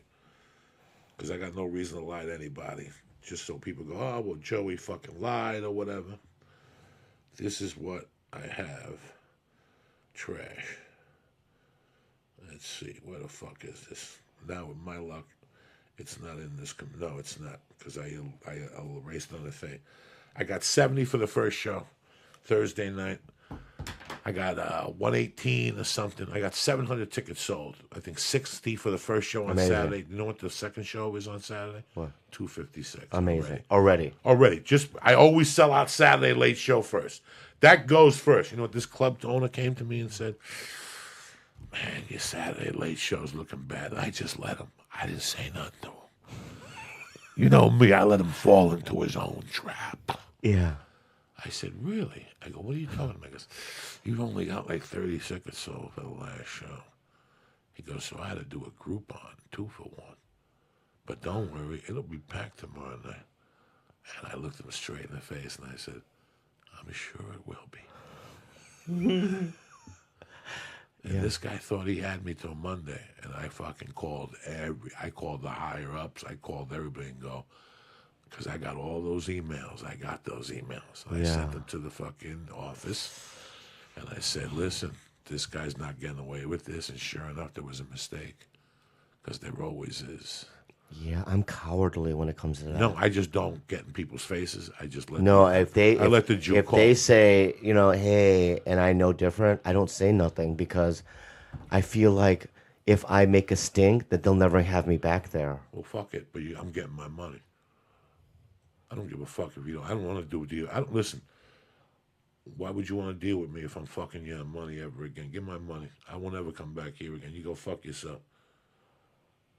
Go fuck yourself. If you're fucking me on money, we know now. We could go into a room right now and we could tell you what's in that room and be off by 20. And we know our own trends. We're economists. We know. Yeah. Listen, for you to have a great weekend, you got to have 150 people in there on a Thursday night. With the pictures from Twitter and stuff, you'll pack it up. If you have 70 people on Thursday, it's going to be a rough weekend. You know what I'm saying? But it's Monday. I'm not worried about it. You got radio, blah, blah, blah, blah. But don't come to me and tell me that I didn't sell no tickets on a Saturday late show. You made a big mistake. And I got every dime. Yeah. I got every dime. I'm a fucking Cuban Jew. I got every dime White Torment you. In fact, they even sent the guy a shirt. The agent sent the guy a shirt that said, "What would Joey Diaz do?" Really? Yeah, we know. Yeah. I'm not in business to get robbed. I don't want to rob you, and I don't want you robbing me. All right, there's 20 chairs you don't call. But even that's fucking $200. It's $400. If you get a door deal, 20 chairs at $20, 20 times 20 is $400. I think I got buzzed from the thing. That's okay. Just drink some water. Put some Tony Bennett on. I think I got buzzed a little bit from the thing. Nah, you're fine. Are you sure? Yeah, because I'm sweating. I'm sweating and stuff. Oh, it's hot in here. Oh. I'm sweating like fucking Lee the other day when I showed him the hit acid. What's Tony Bennett all about? It's just a nice little sweet song that calms things down. We're almost in the home stretch here. You know what I'm saying? Look at you in H-Town on Valentine's Day and shit. Fucking it up. How'd you know that? Because I know everything. Hey, can I plug a couple of things, man? You can plug whatever you want, but wait till the end of the show. You don't need to plug it now. I'm going to plug it for you. You're a fucking star, brother.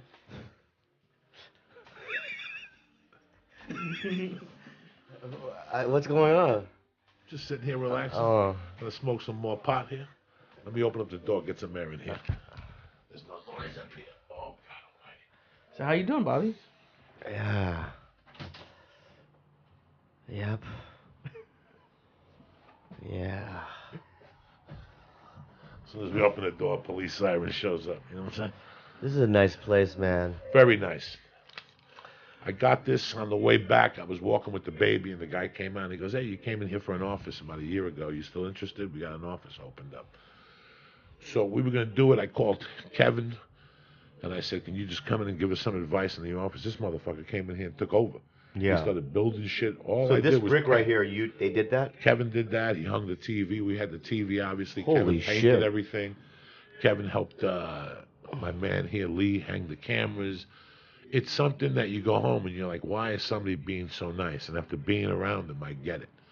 I get it. You know, there's some people who are just genuinely nice in this town, and we don't expect it. Right. Because we know it always comes with something. You know what I'm saying? It always My comes guard's with always up or something. Yeah, it comes with a by the way of, hey, man, we want you to do this gig or something. Whatever. He's just been really cool, and I'm trying to find a way to pay him back, but I know he's one of those guys that he puts it in the karma box. Yeah. You know, some people fill up the karma box. Do you believe in karma? Yes, I do. I've lived it. I'm living proof of karma. Yeah, but can I ask you something then? Go ahead. Though, how come like guys like George W. Bush, nothing bad happens to him? Something bad happens to him. We just don't know it. No, he's playing golf and stuff. Something bad happens to him every day when he has to face himself at the end of the night. That's when karma shows up. Yeah, but he like started a bunch of illegal wars and a lot of people died and stuff. Trust like, me, he'll pay for it. he deserves AIDS and stuff. At some point, it's so like I remember when I robbed this guy and I You're never getting back into Texas now. and I robbed 18.5. Like what I made from the scam was 18.5. You know what I ended up paying the attorney? 18,000. I'll never forget that. Looking at the bills and going. Well, you got caught. I made $500.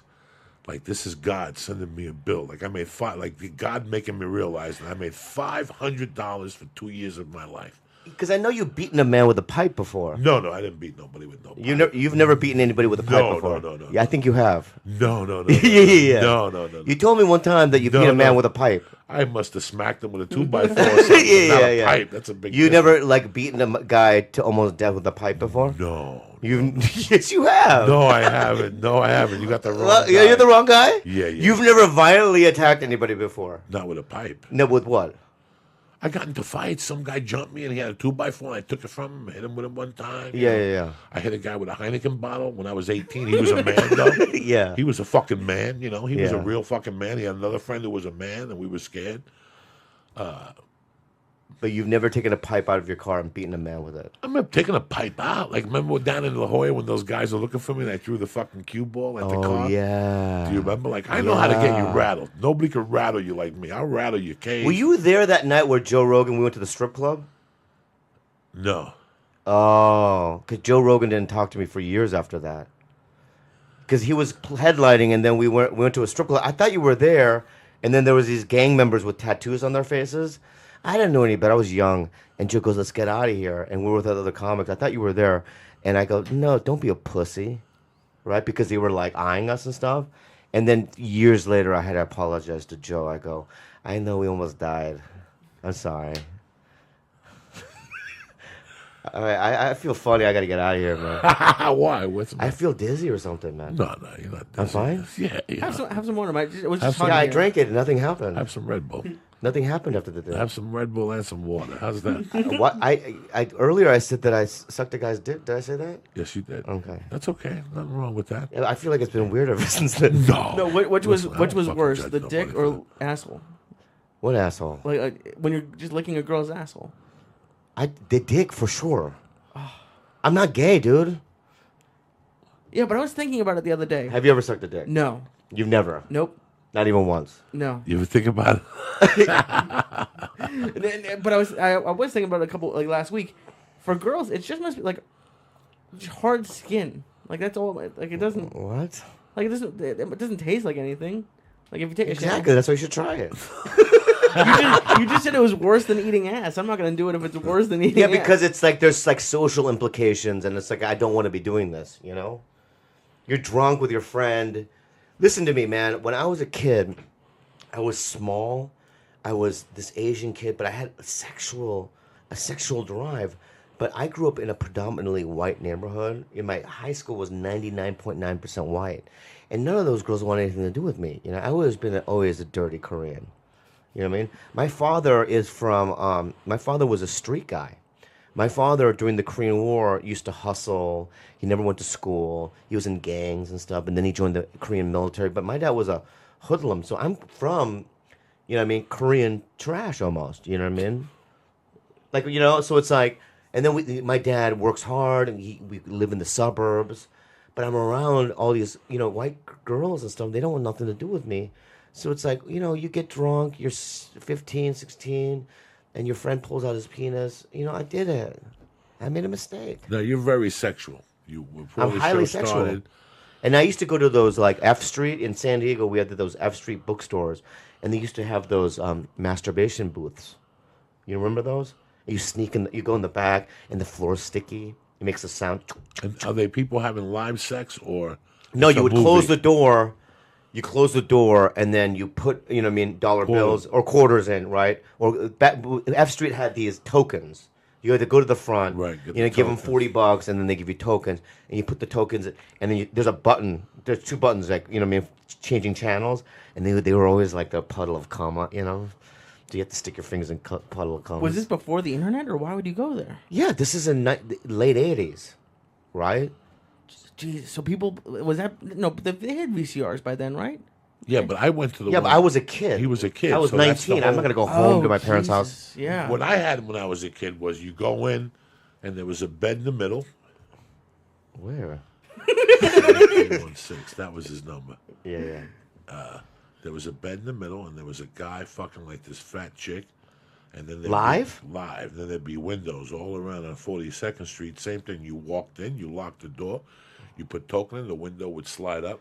Yeah. And then there was the ones that had the plexiglass that you just watched, and people would fucking, you could look around and see the guys jerking off, like heads banging. It's fucking creepy, man. What, did you ever jerk off in those? Oh, fuck yeah. When I was 15, you have Yeah, to. you have know, to, You yeah, don't yeah. know. You don't know. That's the first time you see like somebody actually fucking in front, and you could smell a pussy. and Yuck. You could They smell let it. you in at 15? They didn't give a fuck. They weren't proofing That's you. probably in the 70s, right? That's the 70s, man. They didn't proof you. Jesus Christ. And you'd walk in, and there'd be a fucking janitor, And he'd go into every room when the door would open and somebody would walk out. Before he'd go in there, he'd go in there and drop the mop and fucking mop and put it back in with all sperm and shit. And then you go in there, and you had to be careful what you touched. And they'd have sex in front of you. I think I did it twice, guys. You know, just being young and stupid. But then there was times I was in the city, and I'd just go in there just to see what was going on. Just to see the desperation. Like, I would walk by there at 9 in the morning and see 20 people, like Hasidic Jews, walking out and going, Really? why are you fucking... You know, they walk out real fast, Hasids. And, you know, these are people that... It's weird when people let their religious beliefs suppress their sexual... That's why all these fucking politicians, when somebody tells me they're a Christian, all of a sudden I see them in the bedroom fucking their wife in the ass and smacking them because they're really horny fucking devils. It's really weird. Like, I was really horny when I was a kid. And then once I realized I couldn't get pussy like the rest of my friends, I let that emotion go in a way. And I got That's lucky exactly from time to time. That's exactly what I went through. Yeah. And I would say, you know what? Instead of going after women, I'll just masturbate. I'll just Yeah. go home and masturbate, and that'll be the easy thing. I don't have to talk to them or nothing. But then, like in '87, the cocaine turned me. Like once, right before I got locked up, cocaine flipped on me, and I got really sexual with the coke. Like I could go all night and put coke in their feet. But you got girls then. Yeah. You started getting girls. Girl. Yeah. I would always have a girl with coke, and you eat that pussy with coke. Would it rocks. bum you out that it was only when you had coke? Because I went through a thing where I only hooked up with girls when we were drinking, and it used to bum me out. I'm like, fuck, they have to be drunk. In those days, I didn't care. I didn't care how I got pussy because I had been suppressed for so long. Yeah. I wasn't like the rest of my friends. My friends would come to me and say, I got pussy last week down the shore. For me, I'd get a victim once a month growing up or once every 6 months, but I really never had a girlfriend. And I didn't have the sexual escapades my friends were having at 21 and 22. I never heard of stuff like that till I left New Jersey. I had my first threesome at 35, 36, and it was one of the worst things of my life. 'cause Yeah. I What can't was it, 2 perform. girls and 1 guy? 2 girls and You me. never done a threesome with 2 guys, 1 girl? No, I couldn't I even have a couple imagine times. looking at another guy naked. Comics, What is that comics. I did it with Mike Burton. You know who Mike Burton is? No. Mike Burton's a stand-up. Yeah, he's still around. Yeah, Chicago? yeah. Mike Burton and a feature, the girl. I can't say her name because Right. she's still around. And we did the threesome, and he was so selfish because you know what I mean. He would pull her to his side of the bed, and I didn't want to touch him. So you know what I ended up doing? Going to the side of bed and just masturbating, watching them. And we also, can I just say something? We all laughed so much. It was like the funnest sex I've ever had, you know. And I did it with Aaron Cater and Brian Etheridge once in Vegas too. That was a fivesome. I was gonna say, where's That was the a girls? fivesome. You know, With 2 girls? Yeah, it was 2 Where girls. did you meet the 2 girls at? Dude, this is so gross. So, you know Steve Shrippa? Yeah. So Shrippa, Riviera. Yeah. So he calls me and he goes, hey, because Dice used to call me Ching, right? so Steve Shrippa used to call me Ching, right? As just Ching. That's what they used to say, not racial, but I know it was racial. So you go, hey Ching. I go, hey, we're doing this midnight dirty show. I want you to headline. I'd never headlined before. So Brian Etheridge and Aaron Cater were open micers at the time. They go, we'll drive you. You know what I mean? We'd love to see that, right? So they drove me out there. So we're on Las Vegas Boulevard. These 2 sisters drive by, right? And Brian Etheridge is driving, and the 2 sisters roll down the window. They go, you're cute. Not to Brian, because he's the ugliest white dude I've ever seen. Or me. They were saying it to Cater. Cater's a fucking cute Cater's boy. good-looking Yeah, dude. good-looking kid, right? Cater runs out of the car, jumps in this fucking truck. They drive out into the sunset, right? And me and Brian are fucking mad, right? So then we get to the Riviera. I go, Brian, you go do your own thing. I have to concentrate, write out my set list or whatever. So then midnight, I'm literally on stage, and I see Brian and Aaron bring in these 2 sisters. One was like a 300-pound white lit girl, and the other one was 80 pounds. But they were sisters, and they were missing teeth. But, you know, at the time, you know, I need, you know. So anyway, after the show, Aaron goes, hey, don't do us. So let's go to the room. So we're in the room, and so, you know, you're no condom either. You know what I mean? Oh, God. I know. So we were doing it, you know, doing it, and then all of a sudden, like 3 hours later, I'm with the fat one, and Aaron's with the skinny one. I don't know where Brian is. I don't know where Brian is. So I look around the room. I don't know where Brian is. Maybe he's in the bathroom. No, he's not in the bathroom. So I keep doing. doing doggy style with this fat one, and I feel something tickling my butthole. It was like a feather. You know what I mean? I turn around, no one's there. So it was like paranormal. You know what I mean? I thought it was like a paranormal. There's a experience. ghost tickling your butthole? Yeah. But then, like, I keep going, and I find, and then I definitely feel something. You know, like something. You know what I mean? And I look down. Brian had crawled underneath my body, and he was eating her pussy while I'm having sex with her. Now, let me tell you something. You have to imagine what is on his face now at this point. You know, my little gook juice. He's got gook juice, fat juice. You know what I mean? Mixed together. You know what I mean? Who knows what kind of, is on Why his... not just go for the blowjob? What is he? I don't know, but he goes, she likes it. I don't like it. Because it's like his chin is rubbing against my taint. I don't like it. It's weird, right? I can't get hard. So it gets worse. So I decide to power fuck her. So I go, you know how you do it? Power. Am I going to get in trouble for saying I time? haven't power fucked nobody in 10 years. Yeah, Trust all me. right. So I go like that, you know what I mean? And I slipped out, right? So I try to stick it back in, but Brian had moved up, right? And it rubbed against his eye, right? So then we all disband, you know what I mean? Because like he screamed, you know what I mean? And I go, why? We got to fight. I go, why are you down there? You know what I mean? He's like, you purposely. I didn't purposely, you know? So then afterwards we go to breakfast. So I'm taking these two girls out for breakfast. Aaron's there. And we're talking, laughing. I just can't wait to go to sleep. And I look at Brian from across the table. His left eye completely closed with a yellow film. A yellow film had closed it shut, like an adhesive, right? I go, dude, we got to go to the fucking hospital.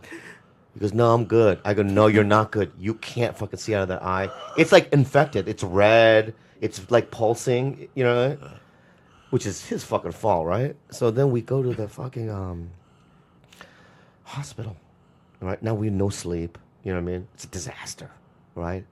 And I'm in there with them, you know what I mean? With them, we're like, what are we gonna say, right? He goes, I'll just make something up. So the doctor goes, what happened? And he goes, he skull fucked me. He points at me, he says, I skull fucked him. You kind of did. No, Yeah, but not, you know. Did you have him check your dick? Because like, what was on your dick that made his eye close up? Dude, it was not just my dick, the juice, all kinds of stuff, man. You don't fucking listen, dude. I can't believe My your brother I went to the doctor 2 weeks ago, and I got all tested. My shit's clean, dog. All right? Nothing. I have no diseases. You know what I mean? No diabetes, nothing. You're pretty serious with this girl now. You like I this girl. love... I could tell that you Okay, like so check it out, man. How long have you been with her? 3 years, 2.5 years now. 2.5 Yeah. years. Good for you. I'm I in can tell love with you. my I can tell that girlfriend. you love it. We live together. We have 3 cats. We have a podcast together called Tiger Belly, Okay. and it's doing well. And I just couldn't imagine a better life right now, man. When'd you meet her? Tinder, dude. Dude, I couldn't even believe she 3 years ago. Like 2.5 years ago, she swiped right. We matched. Well, first of all, I had 2 nightmare Tinder before that, you know. One of the girls, all her photos was just of her face, and she looked like Natalie Portman. But then when I picked her up, she had Michael Chiklis' body, like worse than yours. Like it was just a complete circle. But her face was really cute. Really good face. And the other one was a comedian. I don't want to get into that. Wait, are you on Tinder? Were you on Tinder as Bobby Lee? Yeah, that's the best way. You know Stone Street from Modern Family? I got him on it, too. After Eric my Stone, success. the big fat. Eric Stone's, no, he's not fat. He's just chubby, dude. With Stone Street, I went to his house. I got him on Tinder. We created a profile together, right? It's the best if you're a celebrity, right? It is, because imagine, here's the thing with Tinder, all right?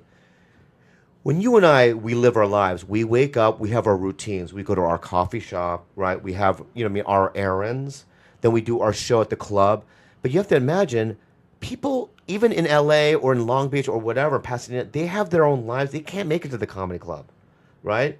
So it's like, you're never going to run into them, right? But the Tinder, you just have more branches out there.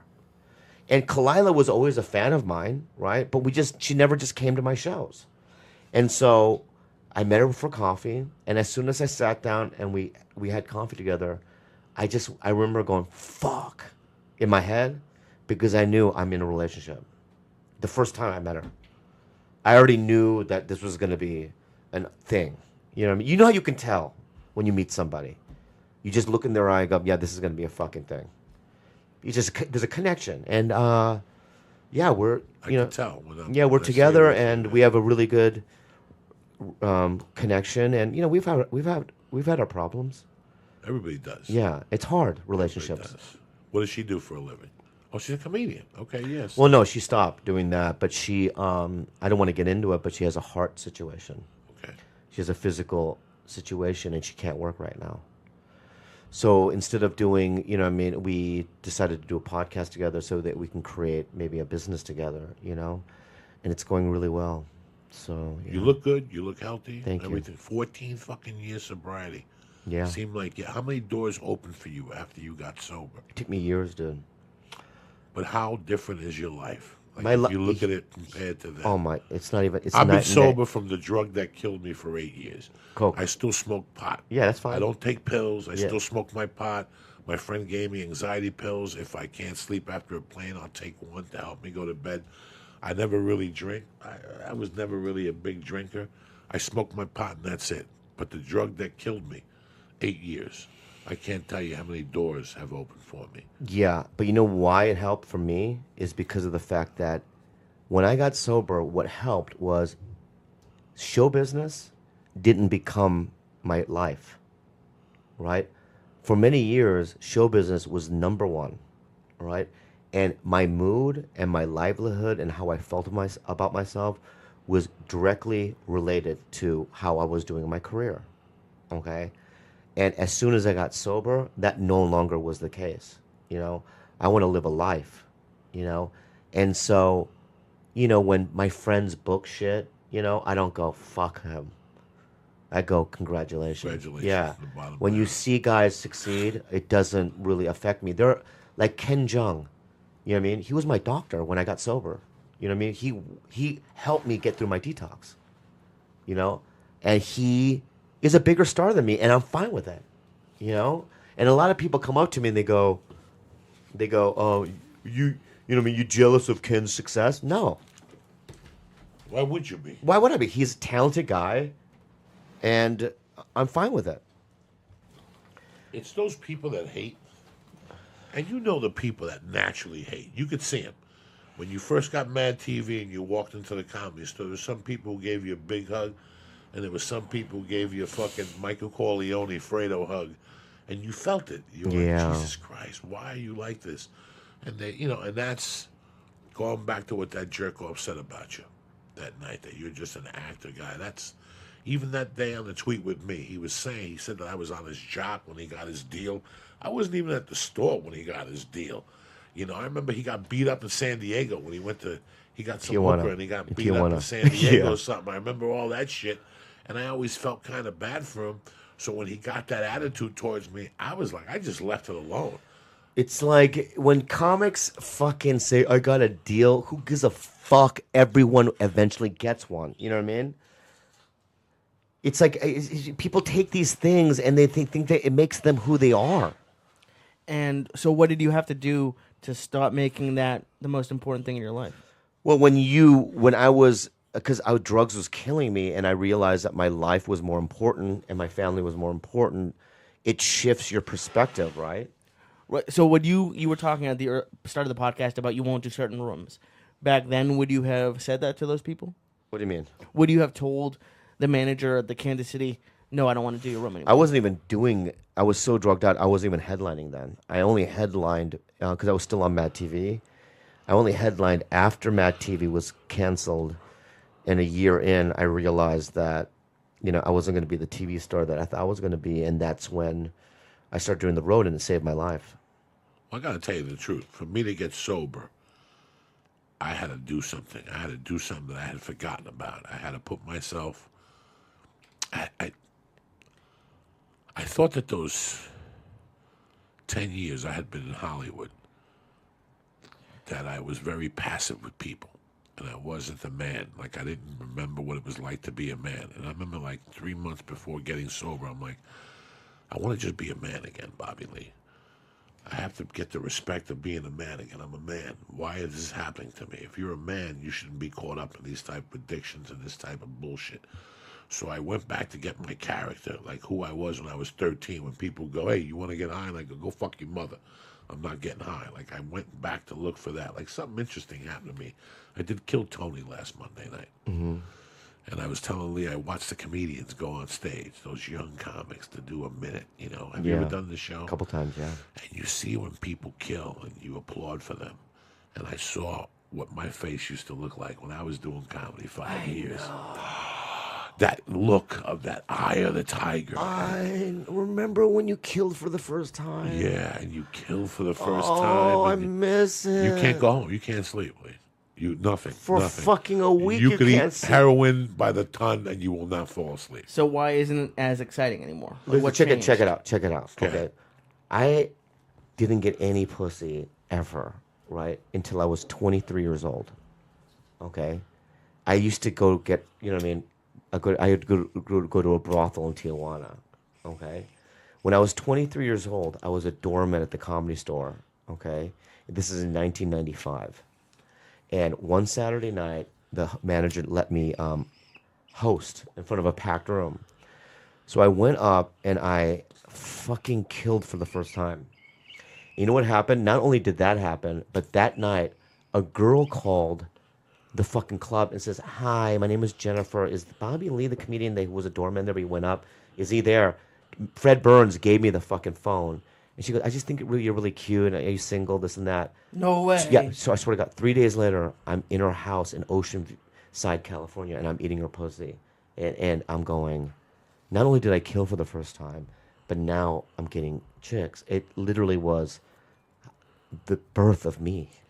Someone called I thought it was gonna be like an agent to book you for something. They called because they thought you were hot. Yeah, and her name was Jennifer Field. You know, that was her name. She was this cute, blonde, white chick from Oceanside, California.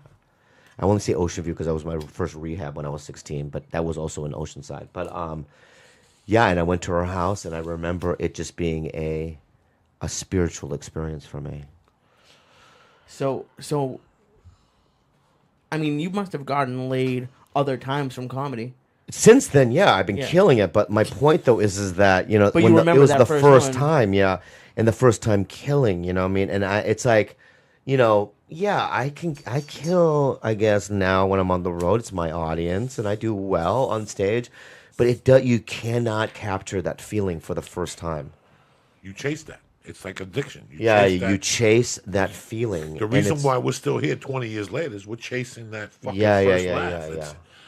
It's a fucking tremendous... The first kill and the first time you get on stage, you cannot describe it. You cannot describe it to anybody. You cannot describe it. It's just a beautiful fucking thing. The adrenaline... Oh, my God. That adrenaline... You know, I was telling them, when you headline 4 shows on Sunday morning, you're sore. You're fucking sore. When you get on the plane, you're like, why am I sore? Yeah. Because I've been fucking working. Yeah. I'm working. I'm moving. I'm changing positions. Your feet are sinking into Not the only fucking that, but fucking Friday morning, you gotta wake up at 5 in the fucking morning to do a press tour. You know what I mean? And then you don't get any sleep. Your diet's fucked up. You don't know where to eat. You know what I mean? So you eat a hamburger at McDonald's on the way to the show. I mean, it's like, it's not easy.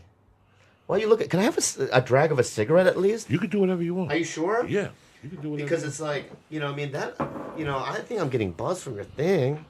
So maybe I'll smoke a cigarette and help me. Smoke a little cigarette there. Yeah. Never kill nobody. But yeah, I mean, it's tough. But you know what, guys? Can I say this? Anyone listening right now, I think the moral of the story is this: is that Joey and I, a lot of people don't like me. You know what I mean? I have my haters, you know what I mean? But I have a lot of fans also. And the reason why I have my girlfriend's beautiful. And the reason why I have all these things is not because I'm unique or special. It's because of the fact that a long time ago, I did a scary thing, which is choose to do stand-up, all right? The first time you go up, it's very scary. Like your heart's, you know what I mean, beating, you're shaking, you know what I mean? You convince yourself, don't do it, you know? I had a friend, Randy, who made me do it the first night. You have to do it. I'll never talk to you again. I went up there, and it's like literally jumping out of a plane. You know, like your adrenaline. You know what I mean? And I just remember making funny noises on stage because I didn't really have any jokes. So I went up and I went, right? And I did that for 3 minutes because I knew that I'd make Randy laugh, right? And then afterwards, people were like, that was fucking weird, right? And then, like, a month later, I did open mics at the Comedy Store, right? And Paulie saw me go up, and I did the same thing, the noises, right? And then I was just, no joke, but just acting really weird on stage. And Paulie goes, dude, you're fucking weird, brah. I go, oh, thanks. He goes, I want you to open for me in Vegas. And then, dude, I'm not kidding you. 2 months after that, this is like 3 or 4 months into comedy, I opened for him in front of 5,000 people at the top of the Riv. You know what I mean? But my point is that I fucking did it. I walked through that fear, you know what I mean? And I religiously made myself do something that was that scary. And I just really believe that if you want to have a big life, you have to take big risks. You have to say fuck it and just go for it. You know what I mean? And I know you and I don't appreciate, you know what I mean, that part of ourselves because it's just innate in us and we already did it. You know what I mean? But it is a fucking crazy thing that we chose to even do this in the fucking first place. You know what I mean? And look at what it's got us. I mean, you talk about, you know what I mean, you being on set with Tracy Morgan and Adam Sandler for that movie, you know what I mean? You know, a couple years ago, I was on The Dictator. I did scenes with Sir Ben Kingsley and Ed Norton, you know what I mean? And I'm like sitting on a couch talking to them. You can't believe it when it's happening. Oh, when it's happening, you're like, I was an open Open micer. Why is this guy talking? Yeah, this is great. Like Ben Kingsley, like, hey, so when you tell me that line, just slow it down a bit so that I, and really connect. And in my head, I'm like, I can't fucking believe I don't even know what the fuck I'm doing here. Like, what the fuck am I doing here? I've never taken a class. I don't know nothing. It's fucking crazy, it really right? Is crazy. And yet, you're in these situations not because I'm talented or. But you are talented. I'm not. Like, don't you have? No, it's not. It's not talent. That's listen. It's not talent. The best thing Conor McGregor has ever said in his life. This is not talent. This is an obsession. That's what it is. This is an obsession. But don't you think that your obsession creates talent? No. Stand up, dude. I never thought I had talent. I don't know what the fuck people are talking about. It's what it is this. It's repetition. All right? When you do something enough, eventually what happens is the fear and the fear of failing goes away because you failed so many times that you inevitably grow a thick skin. You do. So then eventually bombing doesn't destroy you as much. And then eventually you're kind of immune to it. I mean, it hurts a little bit. You hate it. But it doesn't, like when you go home, you're watching CNN and you forget about it, right? But it's like it's just repetition and walking through fear. And if you fail enough, you become immune to it. And then when you become immune to it, you're yourself. Yeah, but there's a lot of people who have been doing open mics for 10, 20 years, whatever. I'm not going to say that you're like the Mount Rushmore of comedy, but there has to be some talent involved in it. Here's the thing: is that I will agree this. I will agree with this. I know how comedy is supposed to work. Like when I was a kid, I used to watch George Carlin. You would watch him and go, "Okay, I see." You know what I mean? You laugh, and then you kind of think, "Why did I laugh at that?" Because you thought he was saying this, and then he said that. You know what I mean? So it was a switch or whatever. So you learn, as a kid, you analyze like why a joke works, but it's like, I'm fucking, I'm not talented. I really think, and I've thought this for a while, that, and actually Denzel had a line about this in Gangs of New York, whatever it was, where he said like the loudest person in the room is the weakest one in the room. I think that if you think you're good at something, you're probably not great at it, and if you think you're terrible, like what you think you're terrible at, it's because you have so much pride or so much love for it that it's never going to be good enough, even when it is. I laugh. Every movie, when I get on every movie and I do a take, I giggle inside. Yeah. Like when they're like, all right, are you ready for your scene? And I walk out on set and people come up to me like, Mr. Diaz, Are you okay? I'm like, this poor bastard. You know, like Yeah. these people. I don't even know how I got here. I don't. Like, how did I get hired for this shit? If these people knew that 20 years ago I was crawling through a fucking window to steal somebody's blow. If they only fucking knew. Like, I can't Yeah. believe I'm on this fucking set with these nice white people and people with a lint brush taking lint off my shirt and trying to make me look nice. And you're like, why? Yeah, when I was on Why? animal practice, right? I would show up an hour early. Like, how come you're here earlier? Because I can't fucking believe you even want me in this. Yeah, I can't believe you. Why? I don't want to get fired. You know what I mean? You can't believe I can't believe it. I'm doing scenes with a monkey. There was like a monkey one time. I had to do a dialogue scene with a monkey, and the camera's on me, but it has the back of the monkey's head, and I'm killing it. Like I'm like, and then they're like, we have to do it again because the monkey's head moved, and I'm like, and they're like, we're so sorry. I go, fuck it. You know what I mean? I'm doing a scene with a monkey. Like, this is not supposed to ever happen. They have no idea. I'm supposed to be dead. Like, I don't Yeah. like when I see people who take shit seriously in this business. Yeah. It drives me crazy. What do you mean by taking When it I go seriously? on a set and like I was on a set with this really so-called famous director on a TV show. TV show sucked. And the director was old and he was out of fucking touch. But still in Hollywood, he counted for something. And I get that he was blasting music. Like, it was the loudest music I ever heard on set. In my world, a star does that. You know what I'm saying? Like, Brad Pitt could do that. Like, you know. The director, I go, what's going on? They're like, well, the director is good friends with Bruce Springsteen. So he likes to listen to him loud. Well, fuck that punk-ass bitch. Yeah. Like, that set was misery for me. Because there was ego, so much ego all the way on the way up. You know what I'm saying? There was so much ego. That I did a commercial once where, you could always, if I could tell who the director is by his outfit, Yeah. I don't wanna work on it. So you did a commercial. Who was the director? I don't know what his name was. But he was uncomfortable? Very uncomfortable. And I got into an argument with him, and he never messed with me again throughout the whole production. It wasn't Joe Pitka, was it? No, that's my boy. You love Joe Pitka? Isn't he the guy that books a lot of commercials or something? No, he's a director. He's a like, director. he did like the Bo Nose campaign. He's supposed to be like the Spielberg of. Joe Pickett directed me in the Taco Bell commercial I did with the dog. Oh, you did? Yeah. Yeah, yeah. He had a company. Yeah. He put me in 3 commercials, that dude. Yeah, you made a lot of money, right? Yeah, he put I me did in Diet 20 Coke. commercials. You know what he used to say to me? He used to call me pan-faced gook. Joe Pickett. I Yeah. forgot that fucking He name. fucking told a fucking girl he had hired, you have whore hair. You look like a whore. He was crazy. He was fucking crazy. And he was the only man that I ever worked for where literally I was scared shitless 24/7. Like, I remember, like, I did a commercial for him, and I go, I'll never work for him again. And then, like, 8 years later, I get a call. Joe wants, because this was when I was on Mad TV, he goes, he wants to do another IBM commercial. I go, you know what? I could handle it. Because, I've already done it. You know what I mean? I could get, as soon as I said on this, I literally, pee was coming out of my penis. Big guy, right? Yeah, he's tall. He has Tall. white hair. Yeah, big guy. Yeah, big he guy. retired. He was a legend. Like, he was Legend. the best commercial director of all time. Okay, Right? let me tell you his solid with your Uncle Joey. Yeah. He hired me for the first Taco Bell commercial with the dog. Yeah. It was a Miami commercial. I got the call back. It was shooting on the 3rd of July, 4th of July, 5th of July. I get down the 3rd of July and they go, hey, man, they cut the commercial. But Joe wants you to hang out here for the 3 days and they're still going to pay you. I Oh, said, my okay. God. I said, okay.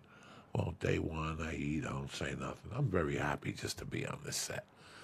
Day 2, during lunch, we're doing our thing. Yeah. I'm doing Joey, Some guys are fucking with me. I'm fucking with them. He heard my voice.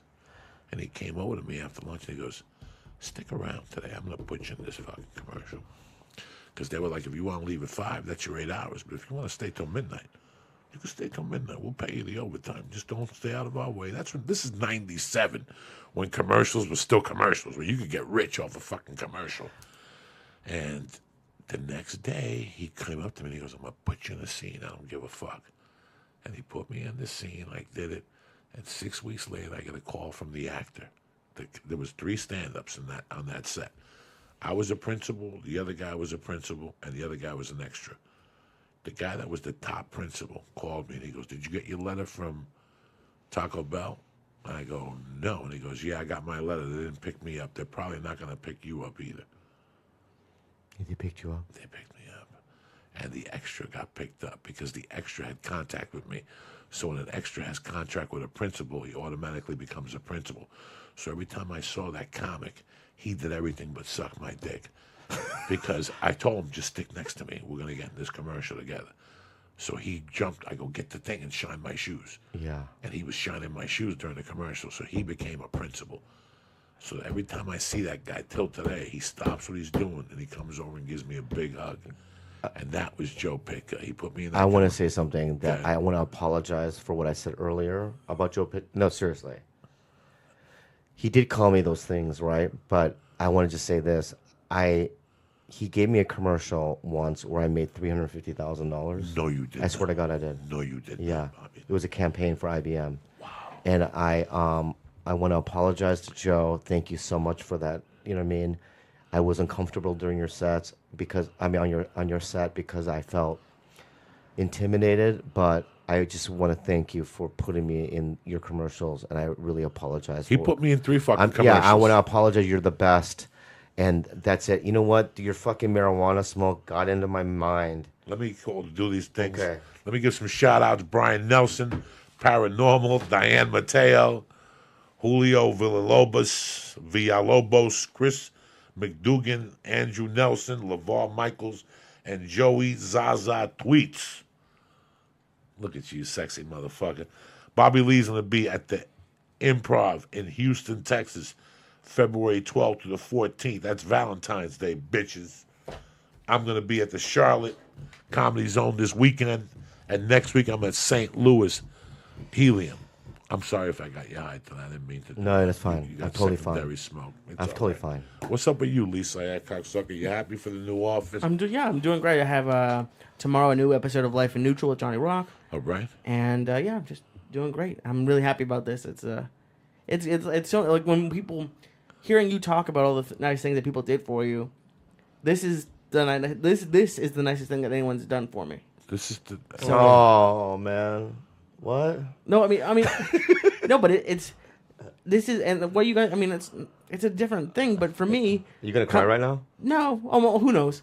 But like coming out and doing this podcasting. It's in November. It was 2 years that I've only done podcasting, and it's I'm now where like where you guys were. I don't know how many years in, but it's nice to see those nice things. And Joe, when Joey takes me out to dinner, it's we went to Jerry's Deli a week ago, and I had a roast beef sandwich, and it was just it's nice, and it's nice to see that you guys remember it these many years later. Like when you guys see doormen, that when you were a doorman, like do you go over and give them a hug? Hugs. Yeah. I don't hug them, but I talk to them. I you talk know? to the young guys. Yeah, I today. talk to them. Yeah. I do their shows. Oh, I fuck, try to I get love them, involved. Listen, man, I can't tell you how good Andrew Dice Clay was to me and to Bobby Lee. I can't tell you how nice Paul Mooney was to me. You know how many steaks Joe Rogan has bought me?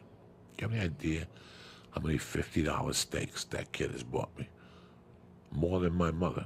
I've been friends with Joe for 20 years. My mother was only around for 16. And my mother ate a lot of steaks. Do you understand me? Yeah. So how can I not buy everybody else's steak? You know how many fucking lobster tails? You know how many times I went to eat with Joe and I had no money in my pocket and he'd say, "Hey, man, we're going to get the seafood tower." And I'd sit there and go, "Seafood tower? I'll eat the ice." You know how it is when Yeah. Carlos used to take you out. Yeah. So you have to do that. You have to do that. I have to show the young guys, and I've said this on this show 1,000 times, the better I treat the young guys, the better my career and the better comedian I will become. That's the fucking thing right there, dude. You know, there's a book called The 7 Spiritual Laws of Success. It's by Deepak Chopra. One of the laws of success is you have to go out of your way and help other people achieve success. That's one of the laws. Why does he say that works? Well, there's a bunch of stuff that's in there. You have to meditate and all that stuff, but it's just it's a karmic. It's karma, I believe. It's you know, if you help people achieve success, it's selfless, right? It's not about you. And I think just energy-wise, it just comes back at you, dude. You know? You generate your own energy. When you go to yoga, you open your chakras and you generate your own energies. You have kinetic energy and it becomes potential energy, not by you sitting there like a putz, but by doing. You know, this podcast is about, I bring 1,000 people on this podcast that we've all had the same struggle. We've all started at a place when we sucked. Nobody liked us, and then we saw the evolution of man. We saw how there were people who didn't like you 10 years ago. They'll suck your dick now. You follow me? Especially when you on Mad TV. Right or wrong. Yeah. There's people that stop talking to you after Mad TV. Yeah. You learn about human. But all you could do is never get bitter and keep looking at those younger guys, give them hugs, tell them they did great, because this is what happens. When I see you and I go, you're hungry, whatever, a steak, whatever the fuck you want, it just makes me a better comic and a better man. And that at the end of the week, every day you want to be a better fucking man. I struggled in a drug addiction for years where at the end of the night I would cry myself to sleep because this isn't the life I chose. It was the life I had been caught up in. But every day you struggle. And when you see somebody and you help somebody out, and it doesn't have to be financially, Bobby Lee. It could just be going up to somebody and going, bro, that was a great set. Yeah. That was a great joke. Yep. Not me sitting in the back and going, ha! When Bobby Lee does a funny joke. That don't do nothing for nobody. That just makes you a fucking jack-off like everybody else. It's when I come up to you after a show. I don't know what's going on in your mind. You know what? You might have just killed, but your mother's in the hospital. And me coming up to you going, dog, that's a good fucking joke. When you get in your car, that might just bring a tear to your eye. That's the shit that makes comics. That's the way I was taught to be a comedian. But it wasn't the way I was taught to be a comedian. It's how you're taught to be a fucking man. Becky, how hot is Becky? How hot is Becky? She's beautiful, yeah. She's fucking beautiful. Yeah. Everybody in this room wants to, did you see how good she looked in those pants? What am I going to do by hitting on Becky? You can't hit on everybody. No. You can't. These little things you have to do as a man. And that's it. You can't. I'd love to fucking eat Becky's asshole and sniff it and let her do jujitsu for an hour and sit on my face. That's what it's all about. You know what I'm saying? Yeah. But you can't bang everybody. That's part of being a man. You know, there's little things that we forget. We forget. Caparulo forgot. You know, people forget. But and you know it's fine. what? But he was young, and I believe he will change, and I believe that he'll get better. Yeah, he will. He Yeah. will. Because he just lost it, and it happens. Like I said, I lost it with the longest yard, but it went in the other direction. It didn't propel my ego. It propelled my sadness. Because I let myself believe that a movie was going to change my life. Yeah. You really let yourself, for a long time, we said, when I get Mad TV, I'll show them. It's not that you got sober and you realized what you had and you helped the younger guys when you took that rider in and go, come here, I'm going to put you in this sketch. Yeah. That thing. And I could see you. I remember I got a call one day going, you and the other kid would put me in a sketch. Yeah. And I saw how you were. I saw what you had become on that show. You were no longer the kid in the corner. Now you had hands on. You were doing shit. Yeah. You know, and I was proud of you. I'm like, look at Bobby Lee calling me in for a day's pay, hugging me in front of everybody, you know. Bobby didn't just go get the fuck out of here. He hugged me to let everybody know this is my brother. He eats the best off that craft service, motherfucker. He gets his sandwiches made. And that's what this whole thing is about. It's not hating Bobby when he's on stage or hating this guy because he got a TV show. You have to be happy because when I'm happy, I know that I'm that much closer. If I'm happy for Bobby, oh shit, Bobby got a TV show? That means my number's got to be fucking next. Because I was on that same production line. We were on that same production line. That thing. We were on the Mitzi Shore production line. Yeah. And in my world, that means something. When I didn't have an agent, when I didn't have I didn't go to Montreal, when I didn't get a half-hour special, I didn't got nothing. I had something over anybody in this town. Mitzi Shore touched me. Nobody else made me a regular. I didn't send a tape to nobody. I auditioned for that bitch twice, and she touched me.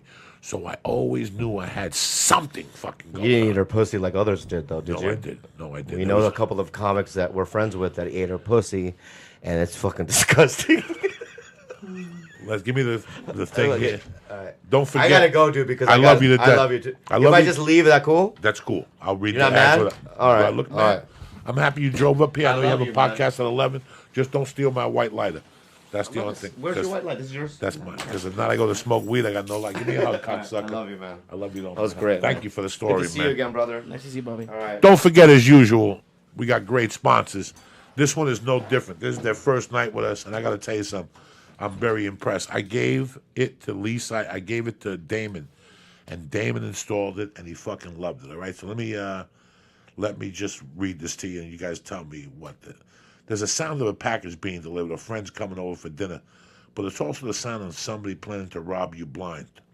Over 95% of home break-ins happen during the day, and burglars almost always start by ringing your doorbell to see if somebody's home before they pillage your possessions, okay?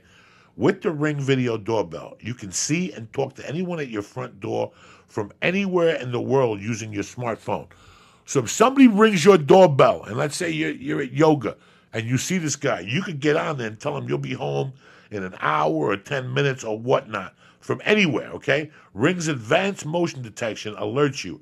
Even if someone doesn't ring the doorbell, it's like the caller ID for your home. With the Ring Video Doorbell, you can talk to delivery people and keep an eye on your package. If someone tries to mess with it, you'll get an instant alert and HD video, the whole thing. It's like having a neighborhood keep an eye on your home 24/7 without the judgment. Okay? Let me tell you something. I used to be a burglar. And this is the way to catch a burglar, anybody in your neighbor, because it's got motion detectors. So turn the lights on. You connect this to your doorbell. It works in 1,000 different ways. Installing the Ring Video takes minutes, and it works either with your current wiring or a built-in rechargeable battery. Put your mind at ease and protect your home with the Video Doorbell. Time Magazine and USA Today named one of their top 10 gadgets. My listeners, ready for this one? People who listen to the podcast will get a free expedited FedEx shipping when you go to ring.com/church. Again, that's ring.com/church. That's all you need to do. We're going to get you FedEx shipping free.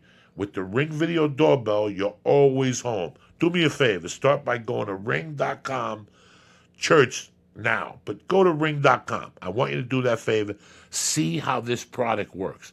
You know, I'm not really good with gadgets. I don't know if Lee took a look at it. But just from what I was talking to Damon, this bell is tremendous. It goes right to your phone. It looks like you're having like a FaceTime video call. Yeah. And it goes right to your phone, and you can even pretend like you are home. Oh, I'm stuck in the shower. Can you come back in 15 minutes? It's tremendous, guys. But do me a favor. Go to ring.com right now. That's how it starts. Go to ring.com. Read everything about it. If you like what you see, press in church, and bam.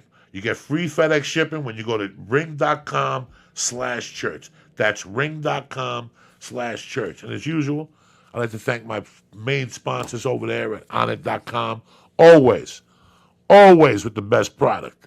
If it's not the hemp force protein, it's the T-At. I mean, they just have stuff. Every time I go to their webpage, I'm in shock. But I always think, you know me, I'm an old-fashioned guy.